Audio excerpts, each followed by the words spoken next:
been wearing out Met pitching. They've got to keep him under wraps. He is some kind of hitter. Here's your starting lineups brought to you by Toyota, a smart way to keep moving forward. Very different lineup for Bruce Bochy today. He uses all of his reserves. Randy Wynn, Fred Lewis, Travis Ishikawa, Juan Uribe, Eli Whiteside, all starting for the first time in this series. But he leaves Sandoval in there, who won a lot of respect from his teammates yesterday after being thrown behind to then hit a home run off Johan Santana that gave the Giants a 4-1 lead in yesterday's game. Well, the only way to get even when a pitcher plunks you, and that's to come back and hit a home run. What better way? And there's Pelf's numbers, his 23rd start of the year. Look at the hits compared to innings pitched. That's way too many hits. Also, pretty evenly matched there as far as lefty-righty there. That's not good batting averages, 290 and 282 from left and right-handed batters. And a look at the defense is brought to you by ChevyOffers.com. You see Tatis, how about that? His regular position when he came up in the big leagues as a third baseman. This will be his third start at third base this year as a Met, due, of course, to the concussion to David Wright. A lineup for the Mets that is now bereft of all four of their core players. Carlos Beltran put in a couple of days of work in center field, hopes to return. There is no good news on Carlos Delgado, who's sitting out with an oblique. Jose Reyes, who is still trying to come back from the hamstring tendon that he injured. And now David Wright on the sidelines, and nobody is hazarding a guess as to how long David will be out. We'll reiterate, they have not placed David on the disabled list. Mets are going 2 players short today because Alex Cora is also unavailable because of a sore left hand. Eugenio Velez will lead off for the Giants. He's gone 0 for 9 in this series. He was a red-hot hitter coming in to this weekend after being called up from the minor leagues in late July. And the speedster takes the first pitch from Pelfrey for a strike. Well, Velez has got a very, very big swing for a leadoff hitter. A guy who's not very big, not husky guy. He's a guy who has to utilize his speed. Lifts one to left field, chasing Sheffield back a few strides. And that's the first out of the afternoon. So Velez retired, 1 away.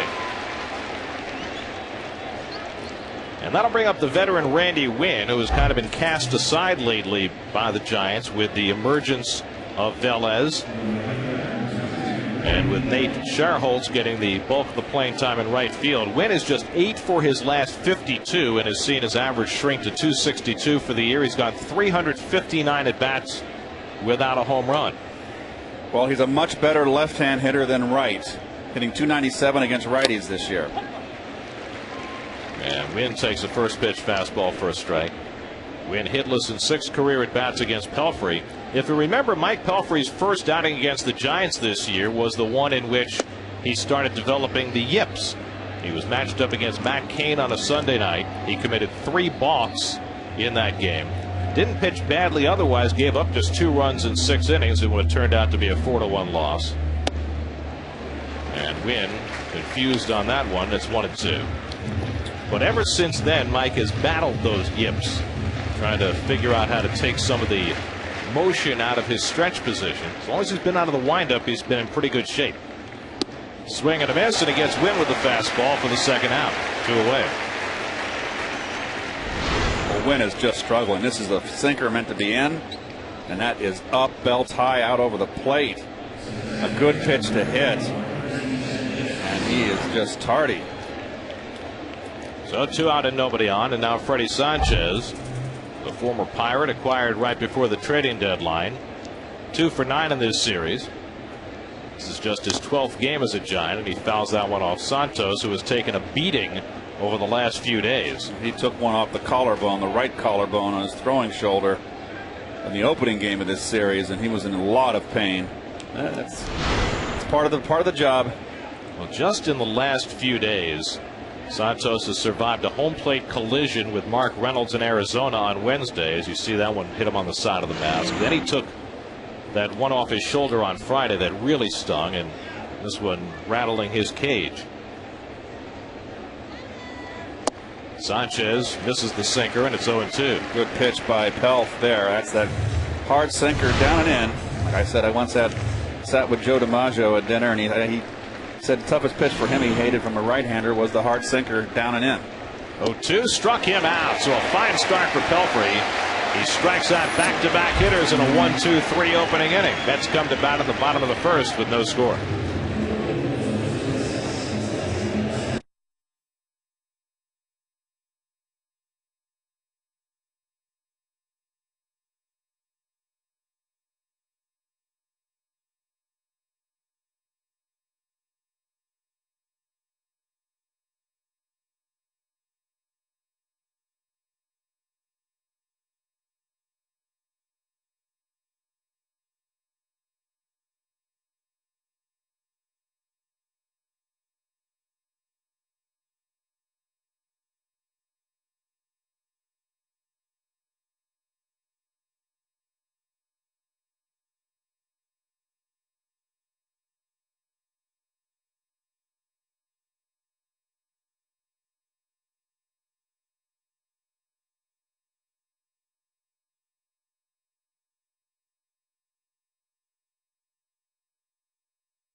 To keep moving forward with David Wright out. Gary Sheffield moves up into the number 3 hole, and then Jeff Francoeur hits cleanup.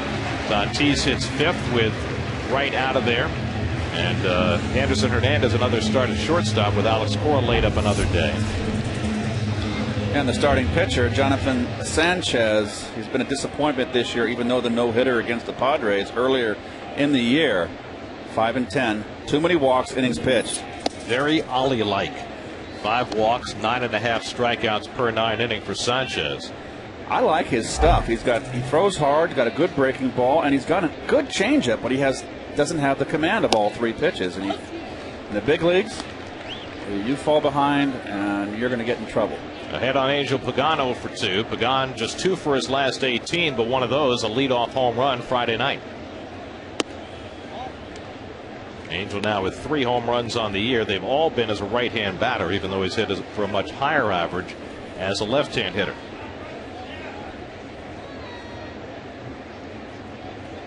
And he takes the backdoor breaking ball off the plate, 2-2. Jonathan Sanchez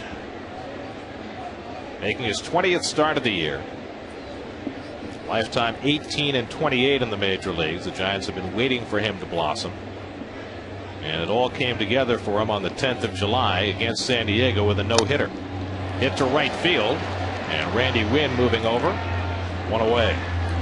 Well, yesterday we showed you David Wright getting hit by Matt Cain, and as if that didn't fuel enough upset in the Mets clubhouse, this is what Cain did when he came off. And he'd been booed throughout the game after hitting right in the 4th inning, and the fans booed him as he came off the mound, and he sarcastically tipped his cap to the crowd.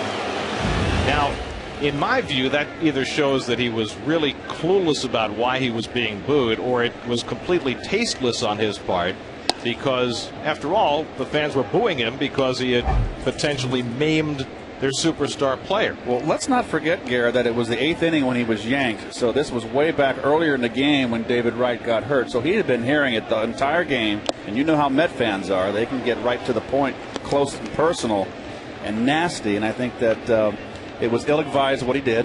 He should not have tipped his hat. He should have been professional and walked off the mound. I'm sure it's something that he regrets. On the other side of the coin, the Mets did not take kindly to that gesture, and it fueled something in that clubhouse that may spill out in the rest of the series. Well, I wish he had expressed regret for it after, because when he was asked about it after the game, his response was, well, it's New York. And then he was asked about it again, and he said, well, I was just adjusting my cap. Well, so, you know, if indeed he felt some regret about having sarcastically tipped his cap, which to me kind of throws dirt on David Wright, I kind of wish that he had said that. And in fact, I went to the Giants clubhouse today to see if I could find Matt Cain, to see if he had anything more to say about it. He wasn't there. We'll try again tomorrow. Well, I don't think he was trying to any way to throw dirt on David Wright. I mean, he was obviously remorseful when he hit him. His reaction was clearly he was shook.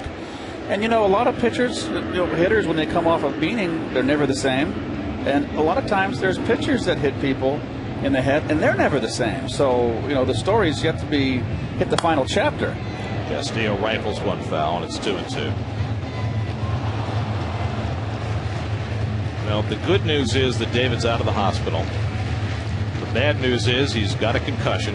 He's suffering from headaches, and we wish David all the best. I don't know if they're allowing him to watch TV and watch the game today, but needless to say, David, our thoughts are completely with you. As Castillo goes down swinging at the changeup, and Sanchez has his first strikeout, 2 away. And we'll take a look at the Giants defense. That's brought to you also by ChevyOffers.com. And you can see 7 errors in 85 games by Mr. Sandoval, Pablo Sandoval, the third baseman, known as affectionately as the Panda in San Francisco. Kung Fu Panda. He can hit, man, from both sides of the plate. Here's Sheffield hitting third in the order. Gary 0 for 5 in the series, but he's driven in a couple of runs. And he takes low and inside for ball 1. You know, Sanchez is one of those guys that can go out there and throw a no-hitter as he did against San Diego, and then go out there and not get out of the first inning in a start. It's a mixed bag with him. 2-0 to Sheffield. Mets face Sanchez back on the 14th of May in San Francisco, and they beat him around pretty good. 4 runs and 9 hits over 5 2/3 in a Met win. But we've also seen Sanchez be on the top of his game against New York. Ball's behind on Sheffield, 3-0. Always wondered, you got a pitcher out there 2-0 first inning, no one on base, throws a 2-0 changeup. Trying to get your rhythm. If Sheffield takes you deep, it's only 1-0. And he walks him on 4 pitches. So the Mets have the first base runner of the day. And now Jeff Francoeur will bat.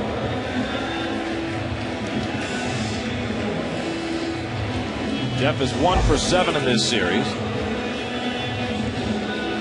Now his 32nd game as a Met. He's hitting .288 in a Mets uniform. I think with half of his home runs. Important to note, I think Jeff and David Wright have formed a tremendous bond together since Jeff was traded over.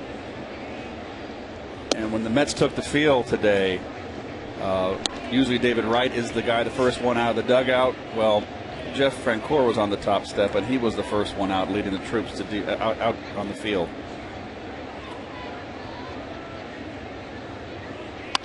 Hit hard toward the hole, and a base hit for Francoeur. They got a slider to hit, and the Mets have 2 men on with Tatis coming up.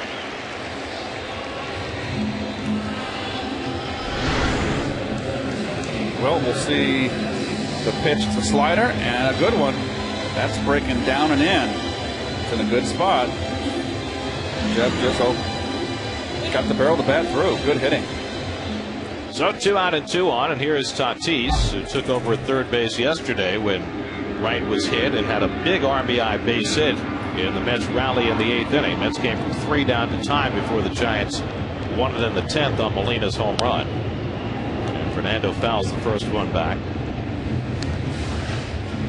Big cut right there by Tatis, and that has been, I think, been a lot of Tatis's problem this year, as he's overswung a lot this year. And you can see the defense, they are really in center field, shading him the opposite field. But look at the left fielder, playing like a pull hitter. Big gap in left center.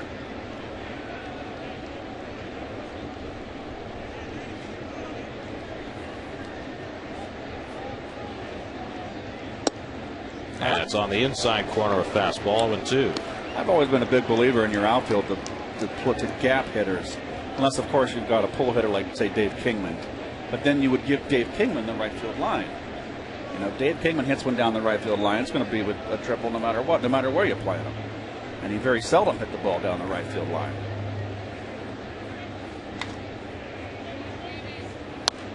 Well, if Tatis hits one to left center, it's 2 runs. Absolutely. It might be a triple because there's such a space between Velez in center and Lewis in left.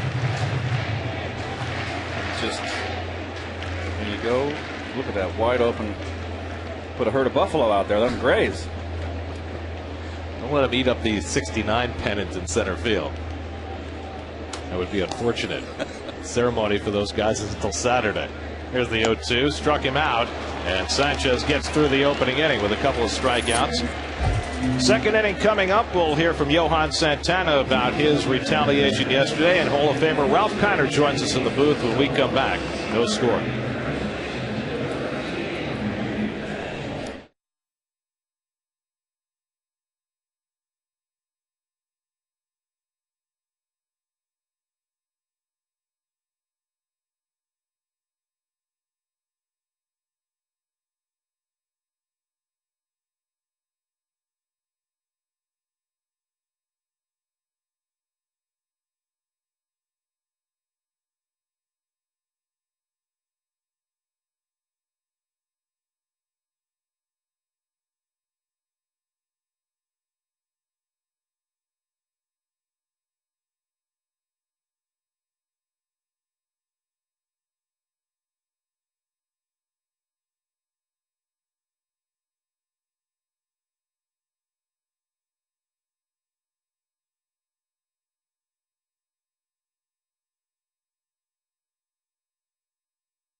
Sandoval will lead off against Mike Pelfrey. Sandoval's second in the National League with his .333 batting average, and he rips the first one down the right field line foul. Nice one-hop grab by Chad, the ball boy. Oh, he's another one of those hitters, Sandoval, with the big leg kick. There's two schools of hitting today, and that's Darryl Strawberry always reminds me of Darryl with that big front foot leg kick to get going. And a lot of hitters like David Wright have put that front foot down early. Wherever Sandoval's putting his foot, he's swinging the bat. He does not take many. He didn't have much choice but to take the one that Santana threw behind him yesterday, but he recovered well. Yes, he did. 2 pitches later, quite well. It is 18th home run of the year. And he fouls one back, and Pelfrey's ahead 1-2. Sandoval carries a lot of weight, and you wonder, he's only 22 years old. You wonder whether that weight at some point in his career is going to become an issue. No, he doesn't run well. There's Fred Lewis right there. I don't think he's got a world of talent. He has not had a good year. And Sandoval takes high 2-2. What you worry most about with a guy who's carrying that much weight is the pressure on his knees over the long term. Well, it just will wear you down, and your longevity comes into question. It's shortstop, circling in on it, Hernandez. High throw, and safe at first is Sandoval.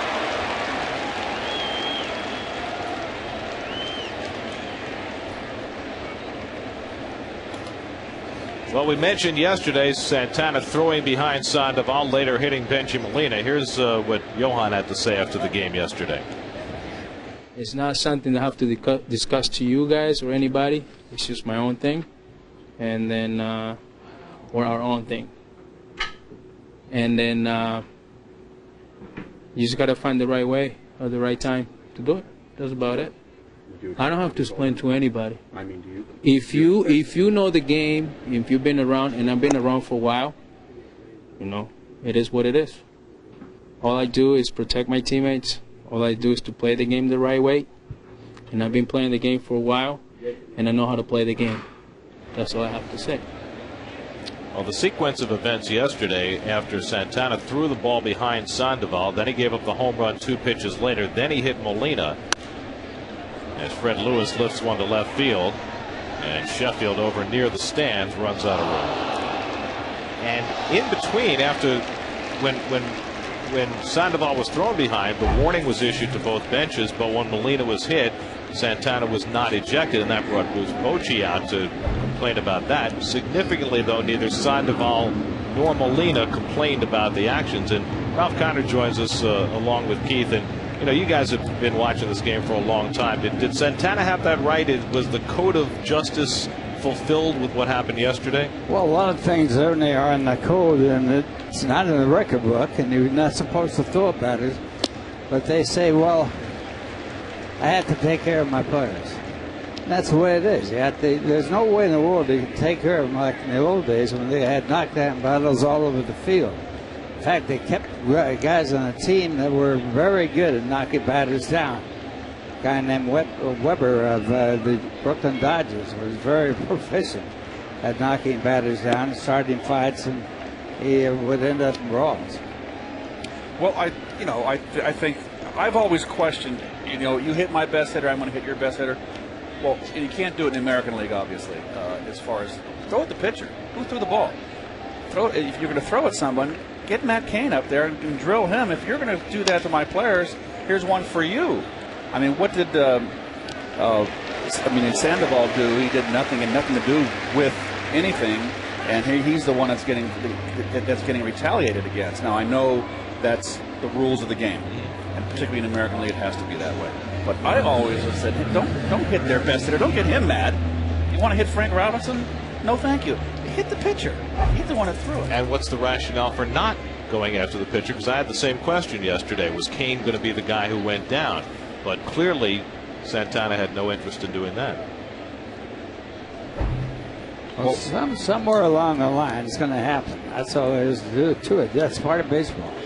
It's been a part of baseball from day one. No, I've always felt, Gary, that with the protection of the hitters and this warning and the sensitivity of throwing at hitters today, I think it's put hitters more in danger, the new hitters that are up to date, because I see so many hitters that dive over the plate. Daniel Murphy's one. Daniel Murphy, if he died with 2 strikes the way he does and protects the plate, he'd have gotten flipped 0-2. And players don't know how to get out of the way not because we were better. It's just they don't learn. Because the beanball was more a part of the game when you played. I never agreed about a beanball. Beanball should have been outlawed from the get-go. You can really severely hurt someone. But I have no qualms below, from the neck down. And Lou Brock, quite ironically, never minded if you hit him. Lou would get upset if you threw at his ankles or his knees. That's the only time I saw Lou get mad, because Lou said he's trying to take away my living. I make a living stealing bases, and there were pitchers that threw at Lou's knees. Yeah, but the whole thing about a beanball is the fact that intimidation has always been a strong part of baseball, and you know that when you come out of school. Ishikawa hits one to left, and Sheffield has it for the second out. So I guess here's my question. You had Cain, and I don't think anybody thought that he hit Wright intentionally, but he did throw it head high, and he did hit him and sent him to the hospital. So he hits Wright. Santana throws a pitch behind Sandoval, comes inside with the next pitch, a ball, and then gives up the home run, and then hits Molina after getting ahead in the count on Molina. I think that's significant too. So does that mean that the sides are even and it's over, or do you think that at some point somebody else feels as though the scales are still tipped? Well, it should be over. Once you've done the retaliation and taken care of doing what you have to do to protect their own players, it should be over. Now, Stan Williams, who was an outstanding pitcher, would have a notebook and carry a skull and crossbones, and after you got 5 skull and crossbones, you were going down. You were going to be hit. Murphy off the bag, puts the tag on Uribe, and that ends the inning. So Anderson Hernandez makes one error, nearly made another, but Murphy bailed him out. Now Jonathan Sanchez back to the mound for the bottom of the second with no score.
ChevyOffers.com. Find your nearest dealer on ChevyOffers.com.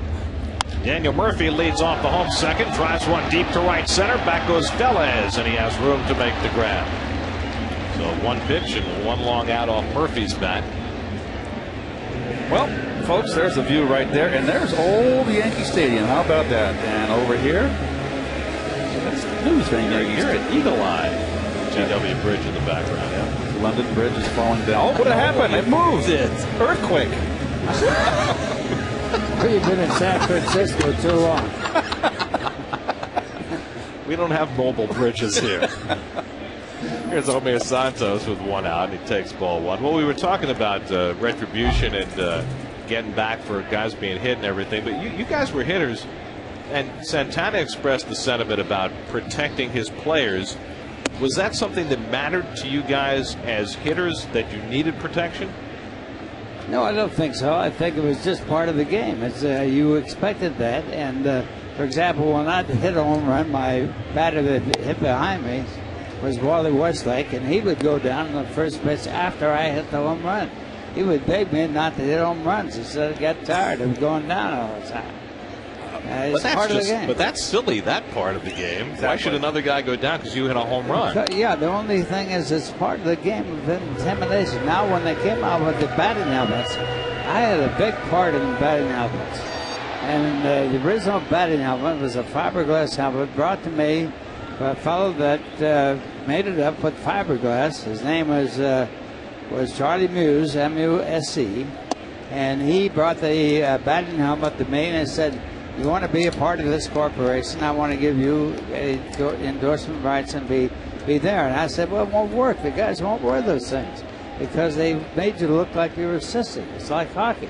The Goldies didn't wear masks. Didn't want to wear them. Now they all wear masks." Yeah, they made fun of Jacques Plante when he first wore a mask. Right. And the whole thing about, for example, when I turned it down, I said, "Take it to Branch Rickey. He's involved with all those things of trying to protect our players and what have you," which he did. And Rickey solved the problem about wearing the helmets. He made us wear the helmets, both on offense and defense. Now, we needed an offense, but on defense, I thought we were being exploited a little bit because we could catch 5 balls. We wouldn't get hit in the head with 5 balls. But that was part of it. Maybe the 62 Mets should have wore helmets. But Rickey, Jose Canseco. Right. Well, Rickey was the guy that he finally made some money off that. I got a piece of the action, bought some preferred stock, and that's how batting helmets got into baseball. And it was with the Pittsburgh Pirates back in 1952. Now, all those things like shin guards and chest protectors. In fact, one-time players never wore catchers never wore masks. He just put them back there and caught the ball in the bounce. That's hard to believe. That's true. And at one time, they played baseball without gloves. So these are all things that happen in the evolution of the game. And that evolution's continuing. In fact, there was just an article that came out this week about the next generation of batting helmets, and they've got a lot more padding. They're a lot more protective than these helmets. And a lot of the players who were asked about them and shown these helmets said, "I'll never wear that. It looks terrible." Including David Wright. Right. David Wright didn't want to say, "I don't want to wear them." He said, "I'm satisfied with what I have." Now he might want to wear them because they're going to protect you. They're shockproof, and the concussions might not come. 4-pitch walk to Anderson Hernandez, and the second walk given up by Sanchez. It's very interesting, isn't it, that once you've taken one off the batting helmet the way David did, maybe his attitude would change. Did you guys ever get hit in the head in a major league game? I got hit once in the major league by Larry McWilliams in a twilight doubleheader in Atlanta, Fulton County, where the lights hadn't grabbed the deal. He had me 0-2 the side armor, and he threw me a fastball, and I had to hang in there. I said it might be a slider. Then I said it's not a slider, and I started backing away, and the ball followed me back in. And fortunately, it all happens in slow motion. You see the ball, and I saw it coming, and I felt I had reaction time to get my hands up. And as soon as my brain told my hands to move, it hit my emblem of my St. Louis Cardinal helmet and just ricocheted off, so I wasn't hurt. I was very fortunate it didn't hit the solid. Much like Ian Kinsler last night, who was hit for Texas, a glancing blow. He got off and went to first base. So much different than getting hit solid the way David was yesterday. We go to the third at Citi Field, no score.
If you're not watching in FiOS HD, see what you're missing. Call 1-888-8. That's 1-888-GET-FiOS. And aerial coverage today is brought to you by DirecTV. Get every Major League game this season with DirecTV. There's the blimp. I saw it coming in on my drive on the LIE, coming in from out east. You were flying that high? No, well, only when I played. Eli Whiteside, the Giant catcher, will lead off in the third against Mike Pelfrey, who's looked very sharp early in this game. The Giants are right in the midst of the wild card race. They're just a game behind Colorado, but their offense has not been the reason. They are second to last in the National League in runs scored. Their pitching, however, has been splendid. Whiteside bounces one foul, and it's 0-2. You know, ironically, today is the 89th anniversary of when Ray Chapman was hit. Chapman played for the Cleveland Indians. He was hit by Carl Mays, who was a submarine pitcher. And the next day, the 17th, was the day he died. The only player ever to get killed in a baseball game in the major leagues. And of course, in those days, in 1920, nobody was wearing a batting helmet. And it's shocking to me that after someone was killed in a game like that, that there was no move afoot at that point to get some kind of protection into the game. There was agitation for that, and they finally came up with a felt hat that had little insert areas that could put little shields in there, and it would only protect the top of your head, not the ears or the temple. And of course, the temple is important. That's why they got the ears on the fiberglass helmets. Popped a mile high by Whiteside, and Hernandez waits for it to come down. One away. Bill the Baker told me in there, too, that it is also the 61st anniversary of the Babe Ruth's death. Now, Bill is usually right about this. I'll tell you that he is right. He is right. And the reason why I know that is the fact that it's my daughter's birthday today. Her 52nd. So, Casey, happy birthday. Happy birthday. You just said how old your daughter was, Ralph. She's not going to be happy with you. Well, she might be unhappy, but she's going to live with it. We all forgot that. Jonathan Sanchez, not much of a batter. 1 for 27 this year. 0.79 for his career. And Pelfrey gets ahead of him 0-2. You know, funny thing, her name is Casey, and Casey Stengel always thought I named her after him. I never told him it was not his name at all. Her name was taken from the initials of her real name, Catherine Chafee Connor, and that's where Casey came from. But Casey Stengel always thought he was named she was named after him. Just as well you didn't let him in. I didn't tell him. No, I was going to be like, he was really nice to her. Sanchez down swinging. Third strikeout for Pelfrey. 2 out and nobody on. Let's check in with Kevin Burkhardt. Kevin? Well, guys, you're talking a lot about David Wright, of course, getting hit in the head yesterday. And I talked to Joe Martinez of the Giants. He'll be their starting pitcher tomorrow night. And no one knows better about that than him. Earlier this year, hit on the head by a line drive back up the box by Mike Cameron. A very scary sight. A couple of fractures in his skull, even a fractured nose from it. And he said, for me, anytime anybody gets hit on the head now, I mean, it doesn't even have to be baseball. It's definitely hits home for me, certainly. And he was lucky. How about this? I was talking to him about what it was like right after that happened and kind of recovering from that, guys. He said he never got a headache, even right after the moment, never took a painkiller. So he said, I must have a hard head, but pretty scary stuff. And amazing that after all that, he went through that without even a headache. David Wright not so fortunate with a pretty bad headache today, home today, guys. And Joe Martinez has some company in that realm as well. Last night, the Dodgers starter, Hiroki Kuroda, got hit in the head by a line drive off the bat of Rusty Ryle of the Diamondbacks, and he suffered a concussion. Kuroda just out of the hospital this morning and is expected to rejoin the Dodgers today, but it was not a healthy day yesterday in Major League Baseball. Well, one pitcher that got hit was Herb Score by Gil McDougal when he lined back through the middle. Everyone stole his career to some extent. And also John Matlock got hit by a line drive when he was pitching for the Mets quite a few years ago. Marty Perez of the Braves hit that line drive off Matlock. Matlock was fortunate. He pitched, I think, 11 days later after taking one square off the forehead. Well, Matt likes when his line drive hit him in the head, it bounced into the Mets dugout on the first base side. So, folks, you notice that shadow going across. You wonder why I always stepped out in day games when the planes took off? I thought it was the noise. It was a different. I'm just having fun. You know, Rusty Staub always would love to hit when Yes. the planes were flying over. He wanted to have them confused and not hear the crack of the bat. The outfielders would not be able to hear the crack of the bat, whether he hit it good or not, and that's typical Rusty. He's so disciplined. A 2-out walk to Eugenio Velez. And so Mike Pelfrey will have to deal with the speed of Velez, who, despite the fact that he's one of the fastest players in the game, has not yet figured out how to steal bases. He has just 2 this year. Pelfrey will try and get himself organized here. It's been an ongoing concern with Mike when he pitches out of the stretch, trying to take some of the quirks and idiosyncrasies out of how he conducts himself out there, so as to make his path smoother and prevent the balks that plagued him earlier this year. Yeah, the amazing thing, he didn't understand the balk rule. Because nobody else can either, though, when they get down scratch. Well, you think a pitcher would know what he can and can't do. Well, you know, if you go to the rule book, there are 13 different ways to balk. So it may be hard to remember all of them. It's an unlucky number. One thing about balking is drop the ball while in contact with the pitching rubber, it's a balk. Didn't Roger Craig do that once? Yes, he did. Santos going down in the dirt to grab that, and it's 1-1. Didn't Jonathan Neese do it this year? Yeah, some Met pitcher did it this year. I believe it was Neese. He dropped the ball, that's right. That's another name on the long list of men on the Mets DL this year. I don't think we have long enough to list them all. Jeez, be calling up A-ball players soon. Velez takes off, and Wynn fouls it off. Velez got a big jump. Oh, he had a tremendous jump. He had second base stolen. He could have walked to second base. He had no way to throw him out if the ball wasn't fouled off.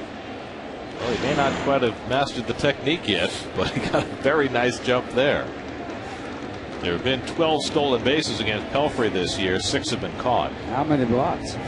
6, which leads the league. That's twice as many as anybody else. One time they called blocks almost as well as they called strikes and balls. Bob Shaw was the guy that really got caught throwing a bunch of blocks. 1-2 to Wynn. Velez runs again. Strike 3 called, and the inning is over. So Wynn down looking. Pelfrey has his 4th strikeout, and the Giants are done in the top of the 3rd. Top of the batting order coming up for the Mets against Jonathan Sanchez. Still no score.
Oh, he kept us dry. Very, very nice. Angel Pagan leads off and takes a strike as we start the bottom of the third. By the way, I had my first fan experience at Citi Field. Yeah, yesterday. you went to the game yesterday. I sat out in the crowd. Where'd you sit? Sat behind the tarp down the left field side. Okay. Great seat, about 10 rows off the field. But more importantly, I got to walk around. I had the hat and the sunglasses on. It was a nice sunny day. Able to stay incognito. Freddie Sanchez shading his eyes from the bright sun, and Pagan retired for the first out. But I have to tell you, it's almost like it's an amusement park as much as it's a ballpark. Yes. I mean, people are in constant circulation, constantly eating, and maybe not paying quite as much attention to the game as we're accustomed to. Well, it's like a day in the park. It is, and it's an incredibly pleasant thing. The one thing I'll say about sitting in the stands, you get an appreciation for just how compact this ballpark is and how everybody is so close to the action in a way that you never could have conceived of it, Shea. Well, you know, we had the tour of the stadium back in April before opening day. I went up to the very last row over the first base dugout in the upper deck, and you know that's a good seat. You're so low, it's not a bad seat. Where Shea, if you went up the top row, you were light years away from the ballpark. Yeah, the planes are going by underneath you. Castillo out to right where Wynn grabs it 2 away. Well, you know, I had tasted a lot of the culinary offerings here. I'll tell you what I discovered yesterday might be the best thing in the house. You go out to Box Frites and have the French fries. Unbelievable. That's unhealthy. Well, I didn't say it was healthy, but it was delicious. Well, Great fried foods are good. Yeah, we're not talking about health. We're talking about food. Well, there is healthy food. They've got the World's Fair Market down in the right field corner. They have fresh fruit and salads and all that if you are looking for sushi. A healthy day at the ballpark. Sushi bar down there, too.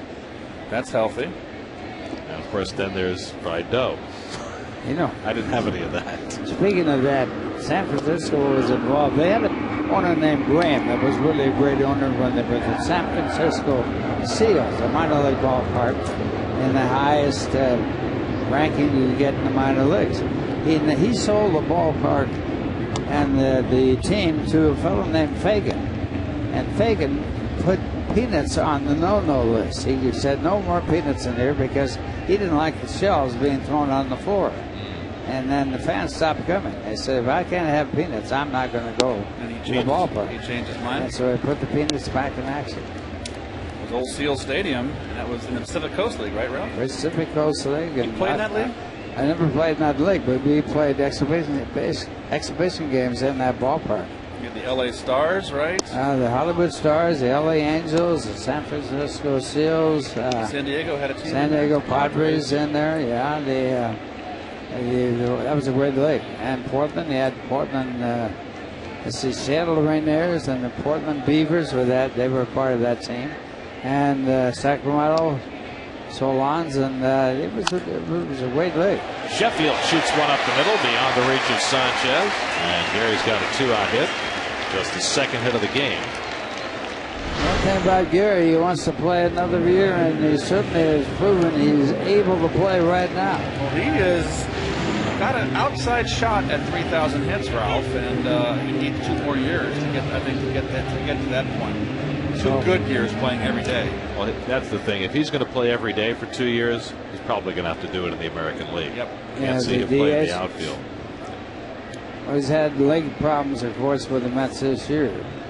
But he leads the club in home runs with 10, which is really amazing to me that the Mets only have 10 home runs. And, of course, San Francisco is almost as bad. They're next to last in home runs. Mets have 70. The Giants have 78. They're the bottom 2 in the league.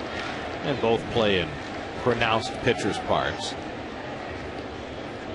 Well, this ballpark is certainly played large this year. And, you know, like anything else, you pull the ball, I don't care what park you're in. If you hit it good, it's going to go out. But the gaps are big. Center field is big. A lot of balls have died. And very, very few opposite field home runs. Yeah, remember one thing. You play half the games in a row. Sanchez tosses out Frank Gore to end the inning. 1 hit and 1 left. Speaking of culinary treats, go over to Catch of the Day and check out the lobster roll. That's pretty good too.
Todd is brought to you by Halloween 2 in theaters August 28th.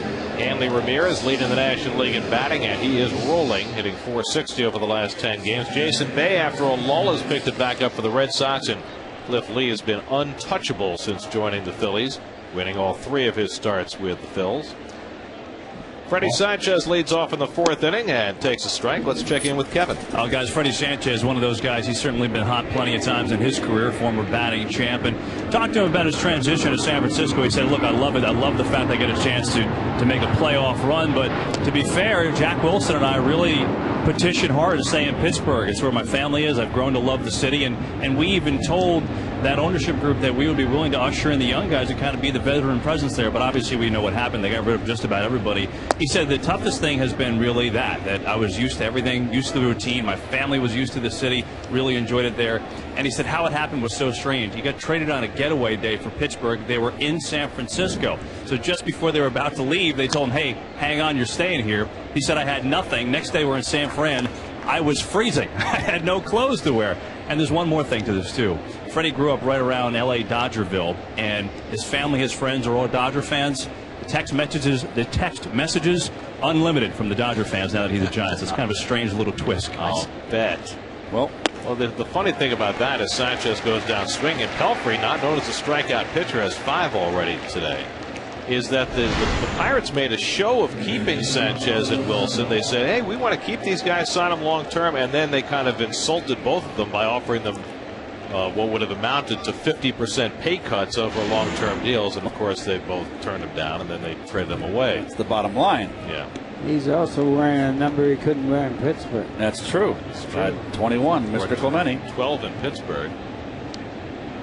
Freddie Sanchez, a native of the Los Angeles area. Here's Sandoval, who reached on an error his first time up. You know, you were talking about his ability and the possible fact that he might be getting heavy in time. Tony Gwynn was big and fat, and he hits a lot like Tony Gwynn. Well, Tony lasted a long time, had a Hall of Fame career. Oh, he sure did. He's a pretty good outfielder, too. And a good basketball player on top of that. Now, refresh my memory. Was Tony this heavy when he was this young? No, when he came up, he was not that heavy. Yeah. For some reason, he got heavier. I don't know why. He lost a little bit of his speed when he put on the pounds. He used to run well. He was a base fielder. He was a Gold Glove outfielder. He was a Gold Glove outfielder, is right. Well, sometimes it's hard to do those push-ups, Ralph. Well, the money belt gets in the way a few times, too. those push-ups away from the table. Belfry off to a scintillating start this afternoon. Has already struck out 5 ahead on Sandoval 1-2. And he misses high. You know, when you talk about diets and things like that, Tommy Lasorda went on a very heavy diet and lost a lot of weight. And he said the diet consisted of moving from a 4-pronged fork to a 3-pronged fork. Backhanded by Castillo. And Sandoval retired 2 away. Watching the Picks game of the week could land you some amazing seats at Citi Field during every Mets game here on Picks. We're giving you a chance to score free tickets to an upcoming game brought to you by the new McCafe coffees made with fresh ground espresso now at McDonald's. So tune into the Picks game of the week all season long for your chance to win free Mets tickets. Now Fred Lewis bats with 2 out and nobody on. Lewis grounded out to Tatis at third base his first time. And takes a curveball for a strike from Pelfrey. When he grounded out to third base, he showed immense speed to first base. He can run. It was a very close play. Well, he's got a lot of talent, Fred Lewis, and I liked him the last couple of years I've watched him play, and he hasn't had a good year this year, but he's got a lot of tools. It's just like so many guys, it's whether they're going to hit or not, Ralph. Well, he's hitting .265, but in 257 at bats, he has 15 runs batted in. He doesn't lead off. 15 RBIs is almost. It's just by showing up, you got to get 15 RBIs.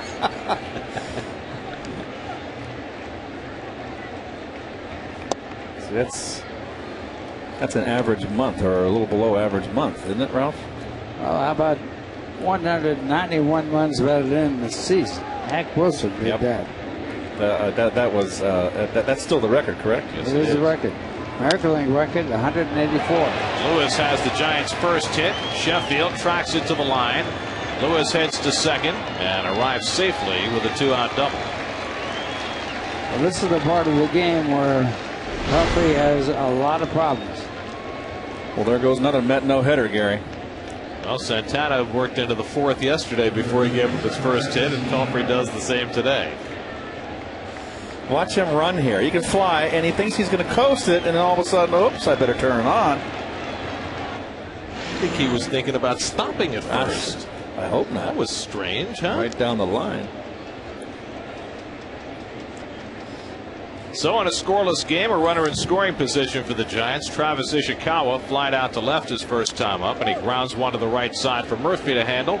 Pelfrey gets over. 3-1 putout ends the inning. So Pelfrey yields his first hit, shrugs that off, and now we go to the bottom of the 4th with Tatis to lead off in a scoreless game.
building of Shea Stadium.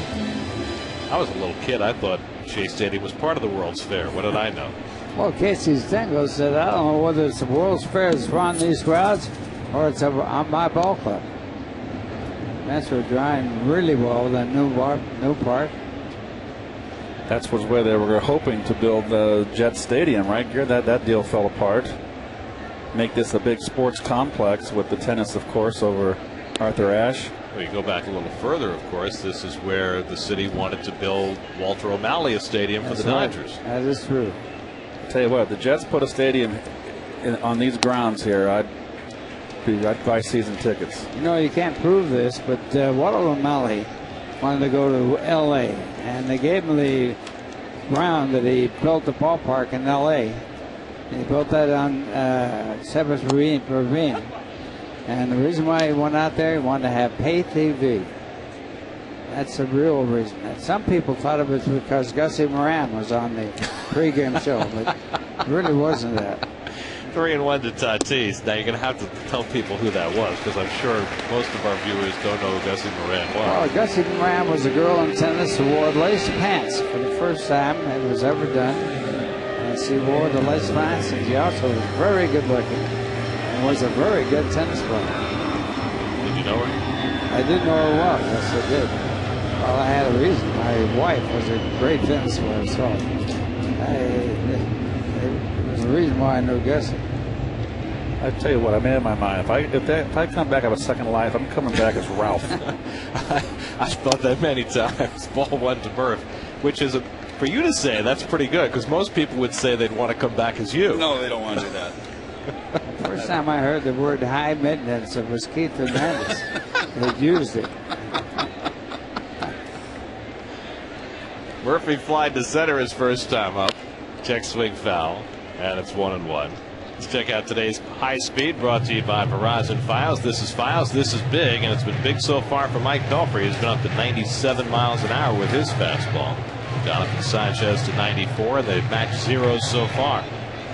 You know, those numbers like 97 miles an hour, they don't mean a darn thing unless the ball has movement and it's not too fast for good hitters to hit. Murphy gets under one to center field. And Velez drifting over. Well, you know, Ralph made a good point, and I'm sure this happened with you. A lot of pitchers I faced that threw, it said 94. It looked like they were throwing, it felt like to me they were throwing 89. And then I faced some pitchers that threw 90 and looked like they were throwing 95. You know, Nolan Ryan threw 100 miles an hour. That looked like 100 miles an hour. It felt like it. Well, they had a guy named Rex Barney that pitched for the Dodgers. And he threw the ball over 100 miles an hour. But he was straight as a string. And he became a public address announcer because of that. Well, the guy you played with, Keith, who probably was harder to hit than the numbers would show, would be Sid. Yes. I mean, he was throwing 89, 90 miles an hour, and guys couldn't touch it. Right. Well, he had the deceptive motion, and plus he had that off-speed hook up and down the ladder pitcher. He threw across his body, and that was a hard thing to do, to pick the ball up. That's really the answer. How fast can you pick the ball up? You're going to have, when the pitcher lets the ball go to home plate, it's 250 a second. You said so the other day, Gary. That's fast. You got to find out whether it's going to be a ball or a strike, whether it's going to hit you, whether you want to swing at it, whether it's going to be a curve, or all these things in that 250 per second. It's not a play hit and run with Tatis taking off. You know, I went back and watched the on my DVR last night of Wright getting hit, and I went frame by frame, and it's amazing how close the ball was to David before he started to take evasive action. Obviously, it was too late. It was right on top of him. He didn't really move until the ball was about 10 feet from him. Well, you had an 0-2 count, yeah. Correct? And you've got to protect the plate. And let's face it, Matt Cain throws hard, and that ball ran in. And you know, he probably would have gotten out of the way if it was ahead in the count or first pitch in the count. He probably would have got away. But 2 strikes, you got to hang in, and I think that left him more at risk. Here's a weird look right here. You see, slowing it down a little bit, and it really wasn't until there that he started to move. And Got to be awfully hard. I mean, you talk about 0.4 of a second. Yes. Sanchez snags it. Across the bag comes Uribe, and the 1-6-3 double play finishes the inning. A little confusion there at second base between Uribe and Sanchez as to who would take the throw, but the shortstop handles it to end the inning.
Hyundai Assurance can even lower your price at the pump.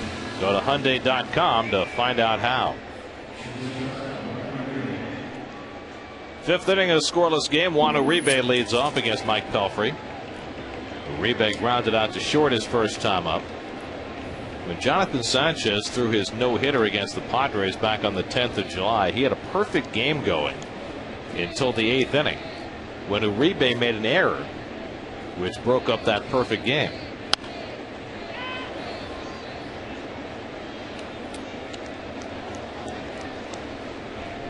The last time a pitcher lost a perfect game because of an error that late in a game, you got to go back to 1966 when Fritz Peterson was working on a perfect game in the 8th inning for the Yankees.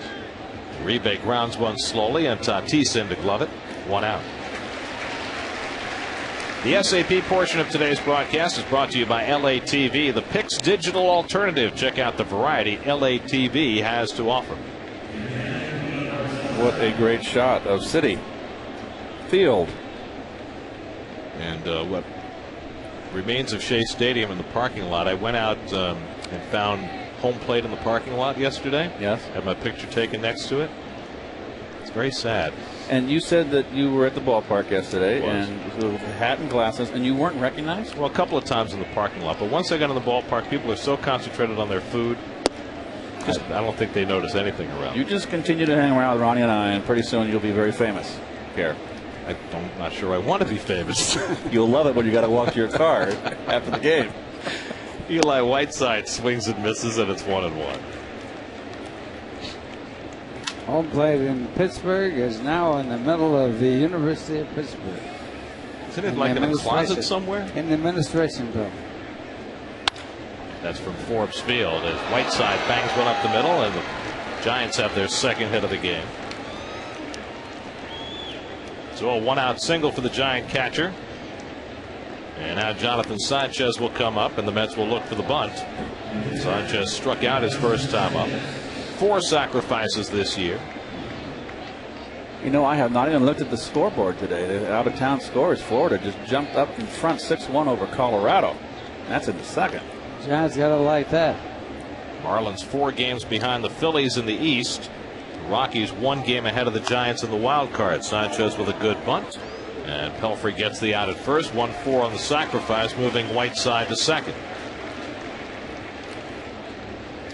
wild card standings have really tightened up now. Rockies got rained out yesterday in Florida, so they lead by 1 over the Giants, 2 over the Marlins, 3 over the Braves, and 3.5 over the Cubs. The Mets, 3 teams further down the list, are 10 games behind Colorado. I tell you what, Freddie Gonzalez, the manager of the Marlins, he's got to be up for serious consideration for manager of the year in the National League. He has done a terrific job with that ball club. I thought that they took a step backwards with the moves they made in the offseason. Yeah, but their pitching was really suspect, and they got one of the best pitchers in baseball. Oh, no, Josh Johnson? Oh, he's good. Yeah. I was more concerned about their bullpen. And their bullpen's been great, yes, even with all the guys they've had hurt, including Lindstrom. They've done a great job of holding things together. Well, Nolasco got sent down, and he's been great since he came back. Yeah. He has good stuff. He throws the ball very hard with a good curve. Now Eugenio Velez takes a strike. Velez has flied to left and walked 0 for 1 today, 0 for 10 in this series. It's very open stanced, Ralph. But again, that really doesn't mean anything because it's where he strides is most important. But to me, I always felt someone that was so open in his stance. There's a lot of extra movement in there. He's got to move a lot. He's got to get that body closed. Well, the body is closed. Now, Archie Vaughn, who was a great shortstop and a great hitter, had an open stance and a left-hand batter. He had 380-something as a shortstop for the Pittsburgh Pirates. But, you know, a lot of batters like that open stance because they have both eyes looking at the pitcher.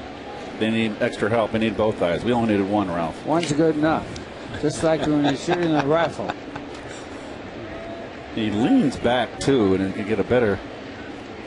He leans back on that back leg and almost like towards the plate.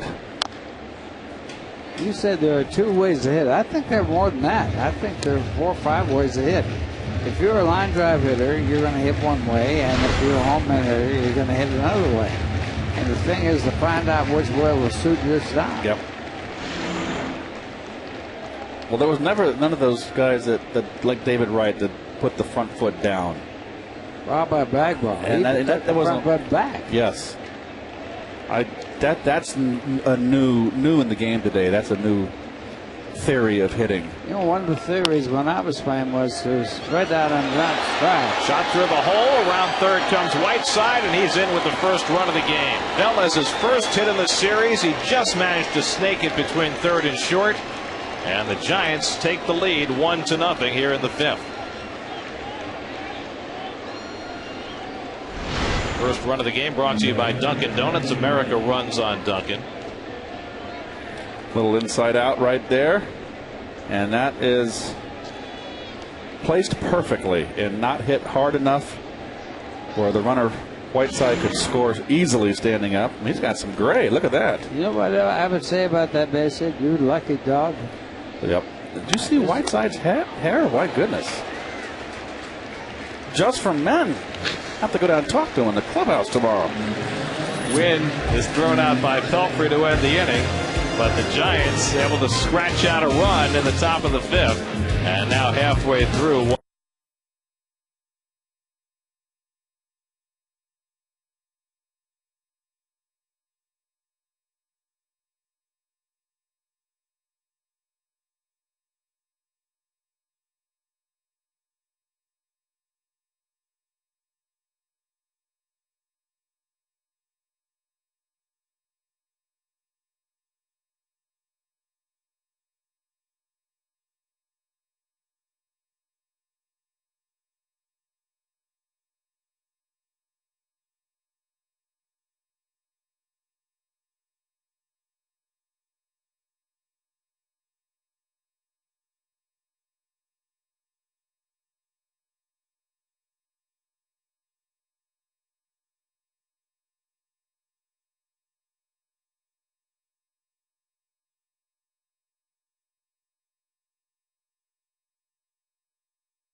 With Invigorate, the Giants picking up a run against Mike Pelfrey in the top of the 5th. Now the Mets try to respond in the bottom of the 5th with 8, 9, and 1 in the order. Anderson Hernandez leads off against Jonathan Sanchez and takes a strike. Hernandez walked his first time up, one of 3 walks given up by Sanchez. The Mets have 2 singles. Of course, the Mets line up even more shorthanded now without David Wright, who suffered a concussion after being hit in the helmet yesterday by Matt Cain. David got out of the hospital this morning, is home, suffering from what are being called post-concussion symptoms. In other words, he's got a pretty bad headache. One hopper knocks Sanchez to his knees, and he throws out Hernandez one away. And, you know, the Mets had an educational experience, if you want to put it that way, last year dealing with the concussions that Ryan Church suffered.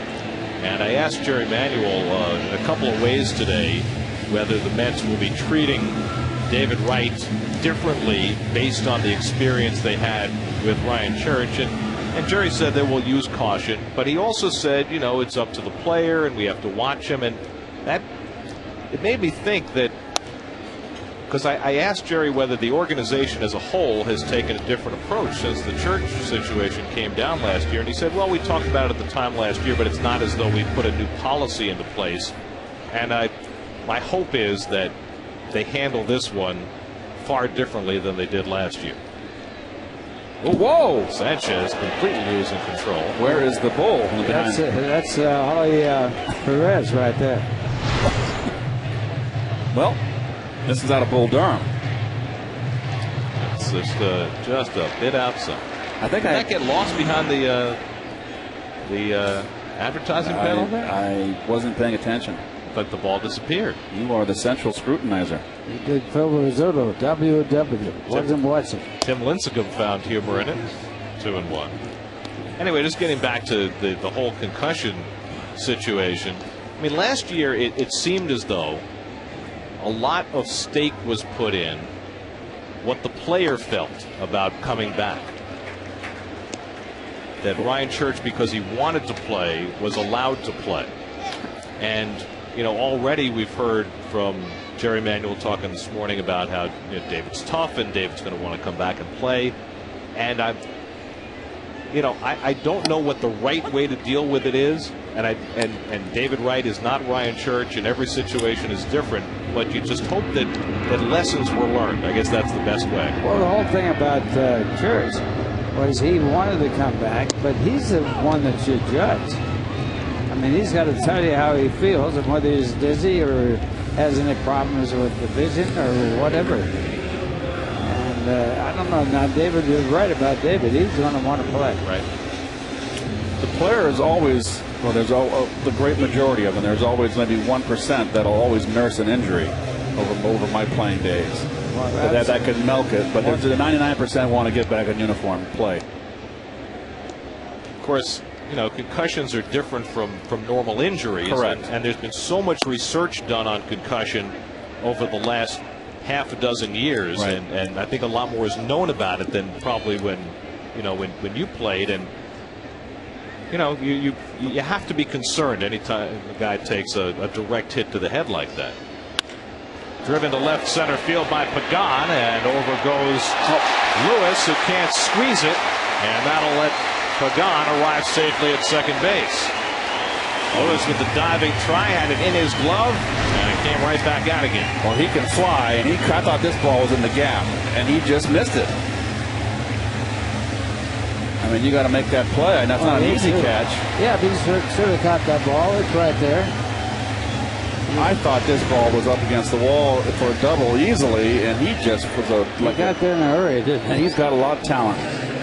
Well, between Lewis in left and Velez in center, they can both really fly.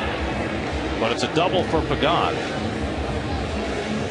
A two-out double, and of course, the Mets have their real productive player at the plate. Castillo has really had a wonderful season so far with the bat. Louis today has struck out and fly to right. Since the 7th of July, Louis has the highest on-base percentage in the major leagues. Let's see if he can get that tying run home from second base. And he's held up too. He's had to play with the injury to Reyes. He was going to get maybe play 4 or 5 times a week, and boy, he has really held up playing every day. Suffered the freak ankle injury during the last homestand, but came back 4 games later. He is hitting for the right-hand side, which is his power side. A very shallow outfield for the Giants, particularly in right field. All the way around, though. Randy Wynn playing right field today. Yesterday they had Nate Shearholtz playing right field, and he made 2 awful throws, including one in the 8th inning when the tying run scored on a sacrifice fly. Airmailed the cutoff man, allowed the winning run to go to second base. He really made a bad play there, and that first one was way offline. Missed the cutoff man entirely. That was a short fly that the Mets got the time run in. Now it's 3-0 to Castillo, so Sanchez living dangerously with Sheffield waiting on deck. And you saw the reaction there. I saw the reaction of Bruce Bochy in that dugout. He just shook his head because he's had nobody up. He's had no reason to get anybody up. And you've got a left-hander out there with Sheffield on the on-deck circle. You know Castillo's going to take 1 strike, and he might take 2. Might take 2 right here to get to Sheffield. Right now, though, he really ought to sit on the fastball and make sure it's right where he wants it or not swing. That's the only way to face this. I want him, if he gets a pitch his liking, I want him swinging the bat. You bet. I'm with that. He's been taking 3-1 all year. That's a time run. And he swings and drives one deep left field. Back goes Lewis looking up, and it's out of here! Into the second deck in left field. Luis Castillo's first home run of the season, a 2-run shot. And the Mets take a 2-1 lead.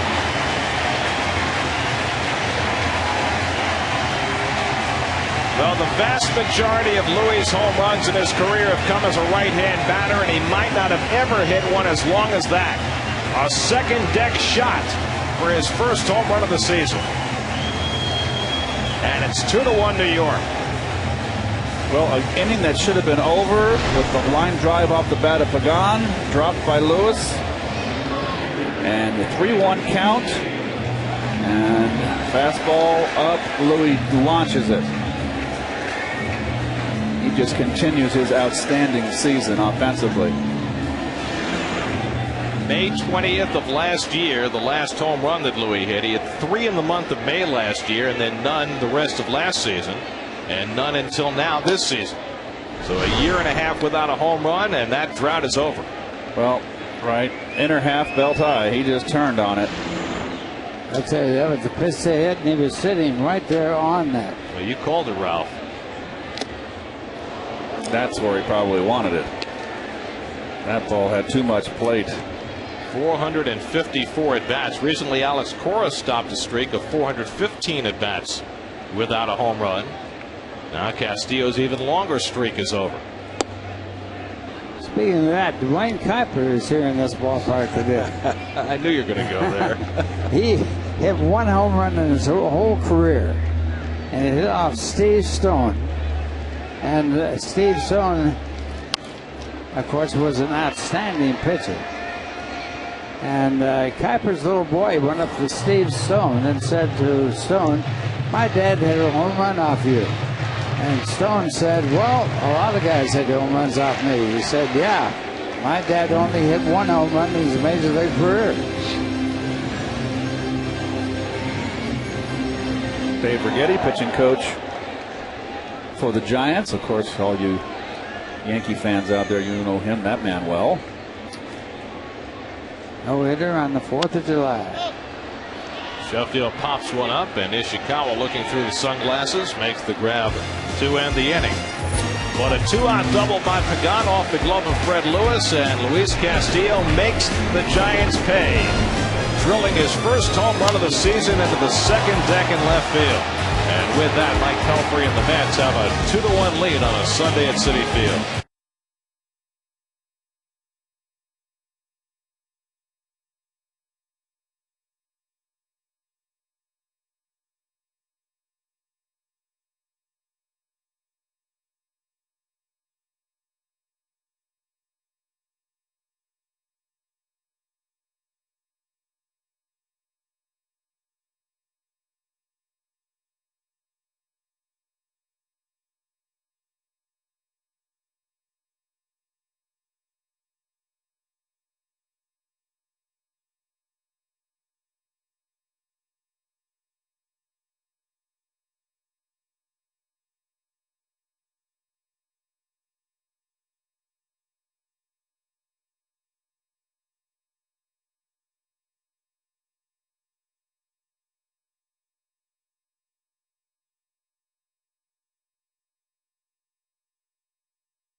Right impersonation, going deep with a 2-1 shot, has the Mets in front of the Giants. And guys, good news. I got a text from David Wright who says he's feeling much better today, and I think that's great news coming from the horse's mouth. And he wanted me to pass along, thank everyone. He said, well wishes from everyone imaginable. So his phone has been lighting up, but I think it's got to be a good sign that A, he says he's feeling better, and that he's well enough to watch the game. And if we haven't made him sick, that's a really good sign. So good news, a good day, I think, for David Wright. Guys, back up to you. Well, hopefully for David, he's watching with the sound down.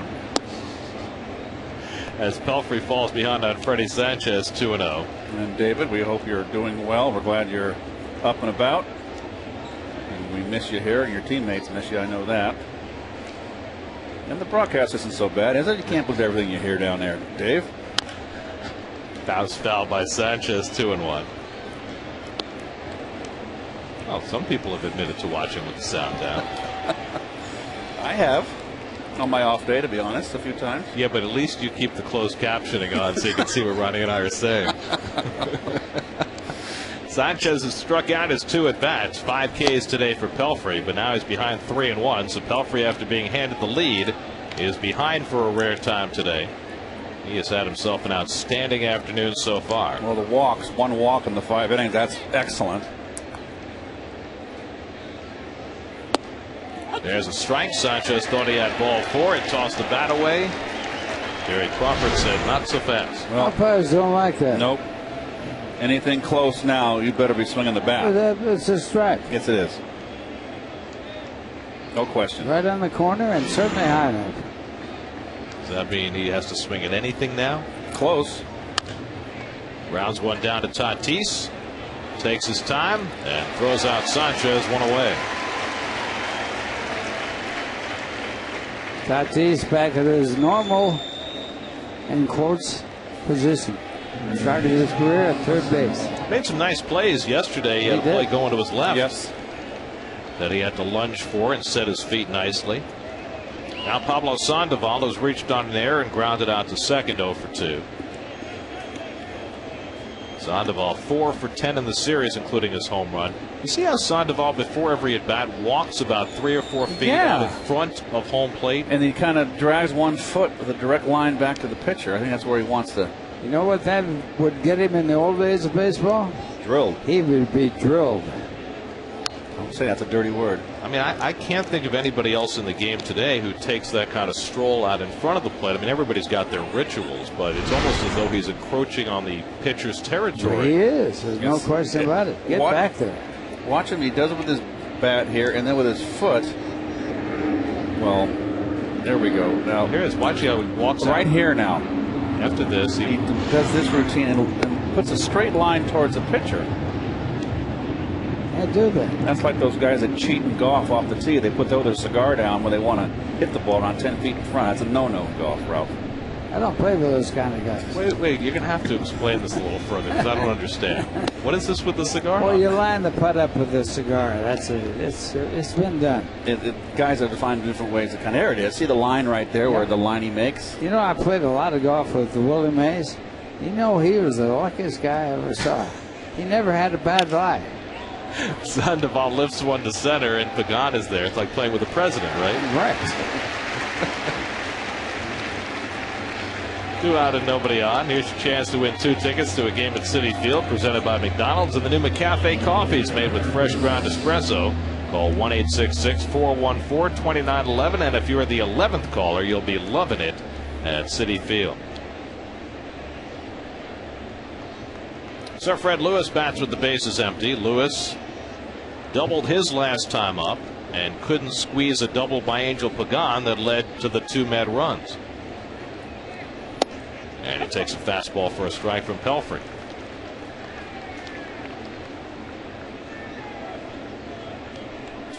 That's a good-looking road uniform right there, the Giants. I love that San Francisco across the chest. And back in our day, when I was playing, they had the large SF almost on the right side of the stomach. It was so ugly.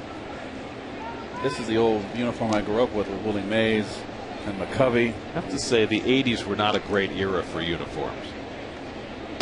You know, I talked to Juan Marshall. I said, how could you guys never win a pennant when you guys had guys like Willie Mays, McCovey, Leon, well, not Leon. Jim Ray Hart. Jim Ray Hart.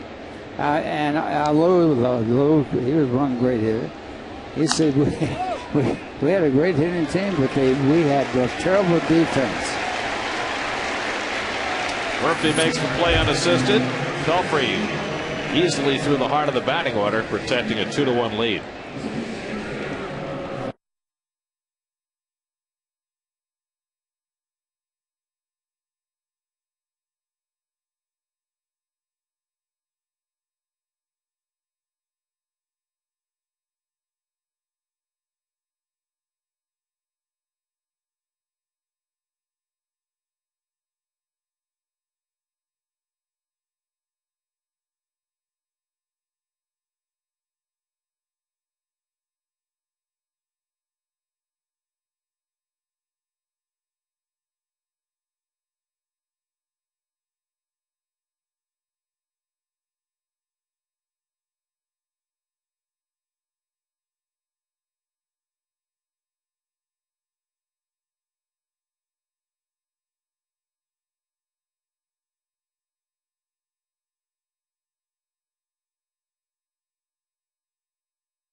This afternoon in Cincinnati, that's now 2-1.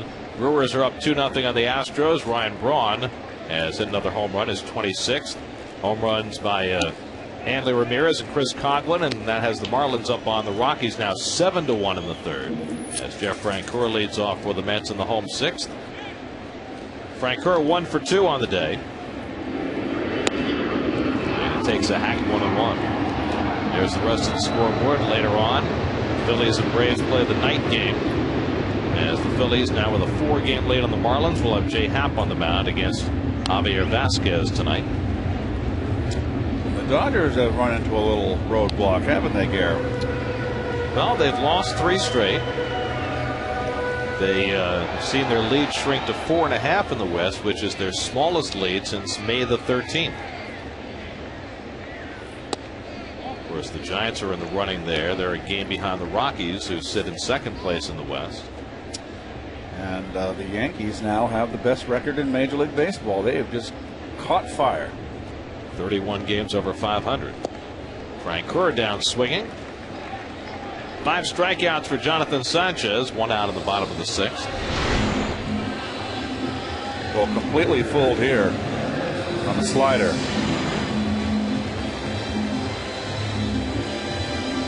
Here's Tatis, who struck out and walked today, 0 for 1. That's got their runs in the 5th on a 2-run bomb off the bat of Luis Castillo, his first of the year.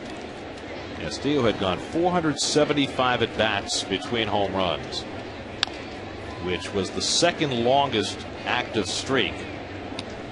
The longest streak of at bats without a home run for a position player belongs to Reggie Willits of the Angels, who's now gone 651. There's Russ. We know him. That's Russ and his family. Russ Relkin, our stage manager, enjoying a day at the ballpark. See, everybody's leaving the booth and sitting in the stands. Keith, maybe your turn's coming up. I'm getting a complex here. It's a very nice family there. Keith ought to do what Harry Curry used to do: sit in center field and broadcast a game from center field. That'd be fun. I'd like to go up to the Pepsi porch. We've talked about that, Ralph, doing that again this year. Of course, we have to go through channels. We're currently working our way through that. Are you in negotiations? That would be an interesting spot up where the cameras sit in center field. Of course, you're not going to get a lot of fans up there. You need to commune with your public, Keith. Yes. Well, we sent you out into the ballpark with a camera crew, right? Earlier. Yeah, it was fun. Where was that? Earlier in the year. It's also, I commune with the fans on the way to my car after every game, too, Gary. Yes, you do. I know that's a very pleasant walk. It is. It's wonderful. Everybody's always very polite.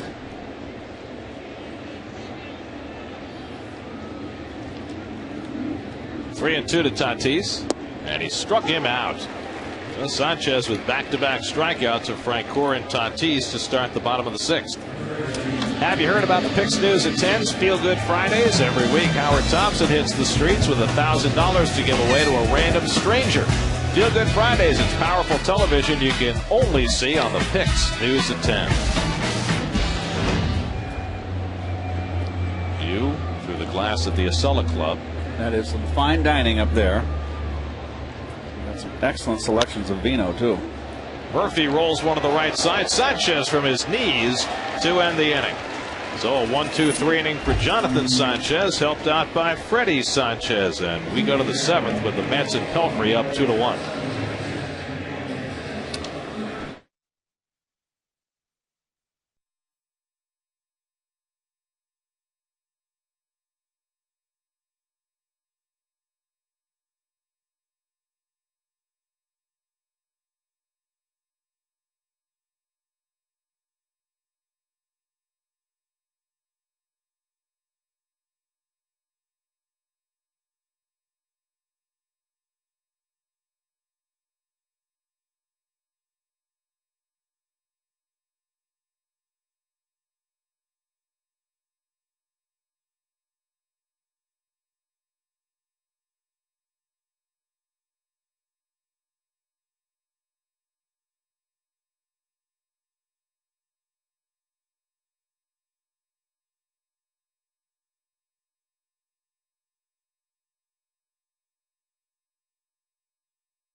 They're playing my favorite song of New York, Mel Torme. Always love when they play this song in the seventh inning on day games. Only on Sundays. Right. Because it's New York on Sunday. Right. I love it. Torme was really a good singer. I gave him a glove one time in Chicago. Did you? He was a big baseball fan. I gave him one of my gloves. Didn't Arthur Godfrey call him the Velvet Thaw, gave him the nickname, and then Mel Torme was so offended, never spoke to Arthur Godfrey again. Really? It wasn't a compliment. Didn't like that, huh? Well, you know, It wasn't a compliment. The Velvet Fog. Godfrey was very tough on his people that worked with him. Seventh inning, Travis Ishikawa leads off against Mike Pelfrey, who's allowed just 3 hits, working with a 2-1 lead. And Ishikawa grounds one right back to Pelfrey. 1 pitch and 1 out in the 7th inning.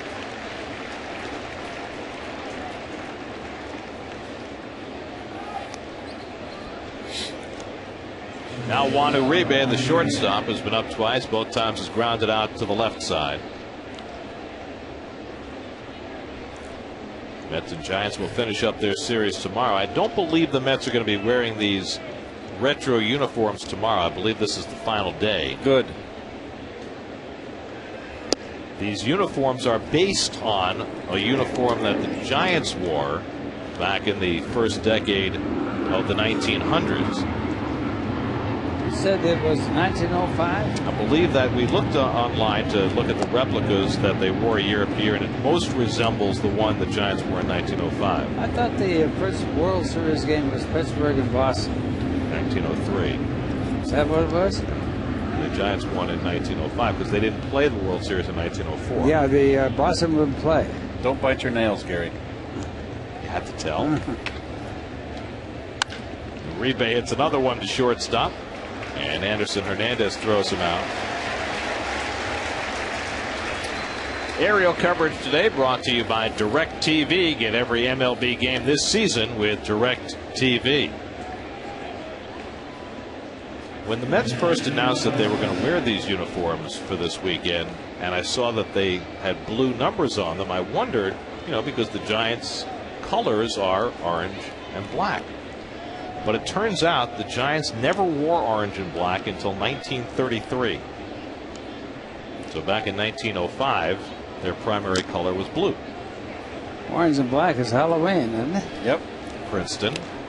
Oh, yeah. Oregon State. That's right. Bengals. Yeah, how about the Bengals? A terrible helmet. Oh, what an awful helmet.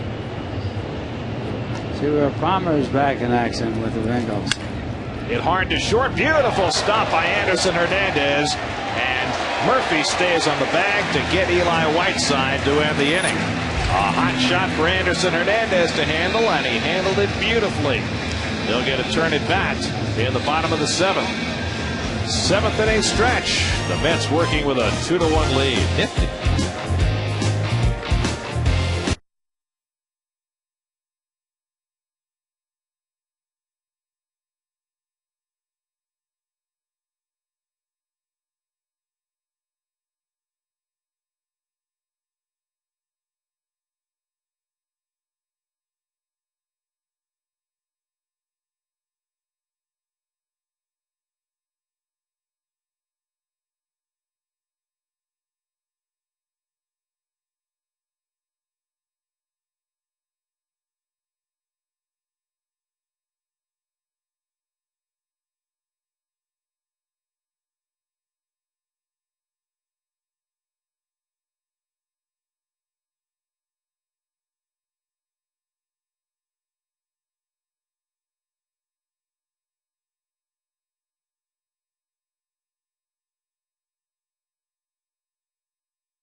Verizon Fios. If you're not watching at Fios HD, see what you're missing. Call 1-888-GET-FIOS. This tour of Citi Field is brought to you by your Tri-State Ford dealers. Another big crowd at Citi Field, better than 39,000 paid yesterday. It is a warm and sultry afternoon. Good day for making sure that you stay hydrated. There's that new board out in right field, which helps the fans in the left field stands take care of some of the blind spots that they have. That'll show live action when the ball's in play. One of the additions that the Mets have made on this homestand. And they've added the pennants out there in left center field on the left center field fence. They've also made a couple of more subtle changes. The ribbon boards on the upper deck had been a problem for some folks in the front couple of rows, so they've lowered those a little bit. So little by little, they're making this more like home. There are those Championship banners, which were moved from a spot where nobody could really see them out behind the bullpen in right center out into a spot where everybody can see them. Honoring the Mets postseason teams, all 7 of them. Lower third of the order for the Mets in the bottom of the 7th against Jonathan Sanchez. Omir Santos, Anderson Hernandez, and Mike Pelfrey. Sanchez has allowed only 4 hits, but one of them a 2-run bomb off the bat of Luis Castillo. That is the difference in this game. Santos chases one out of the strike zone, 0-1. Omir today has struck out and hit a comebacker into a double play. Santos just 2 hits in his last 20 at bats. He's been a struggle for Omir. His average down to 257.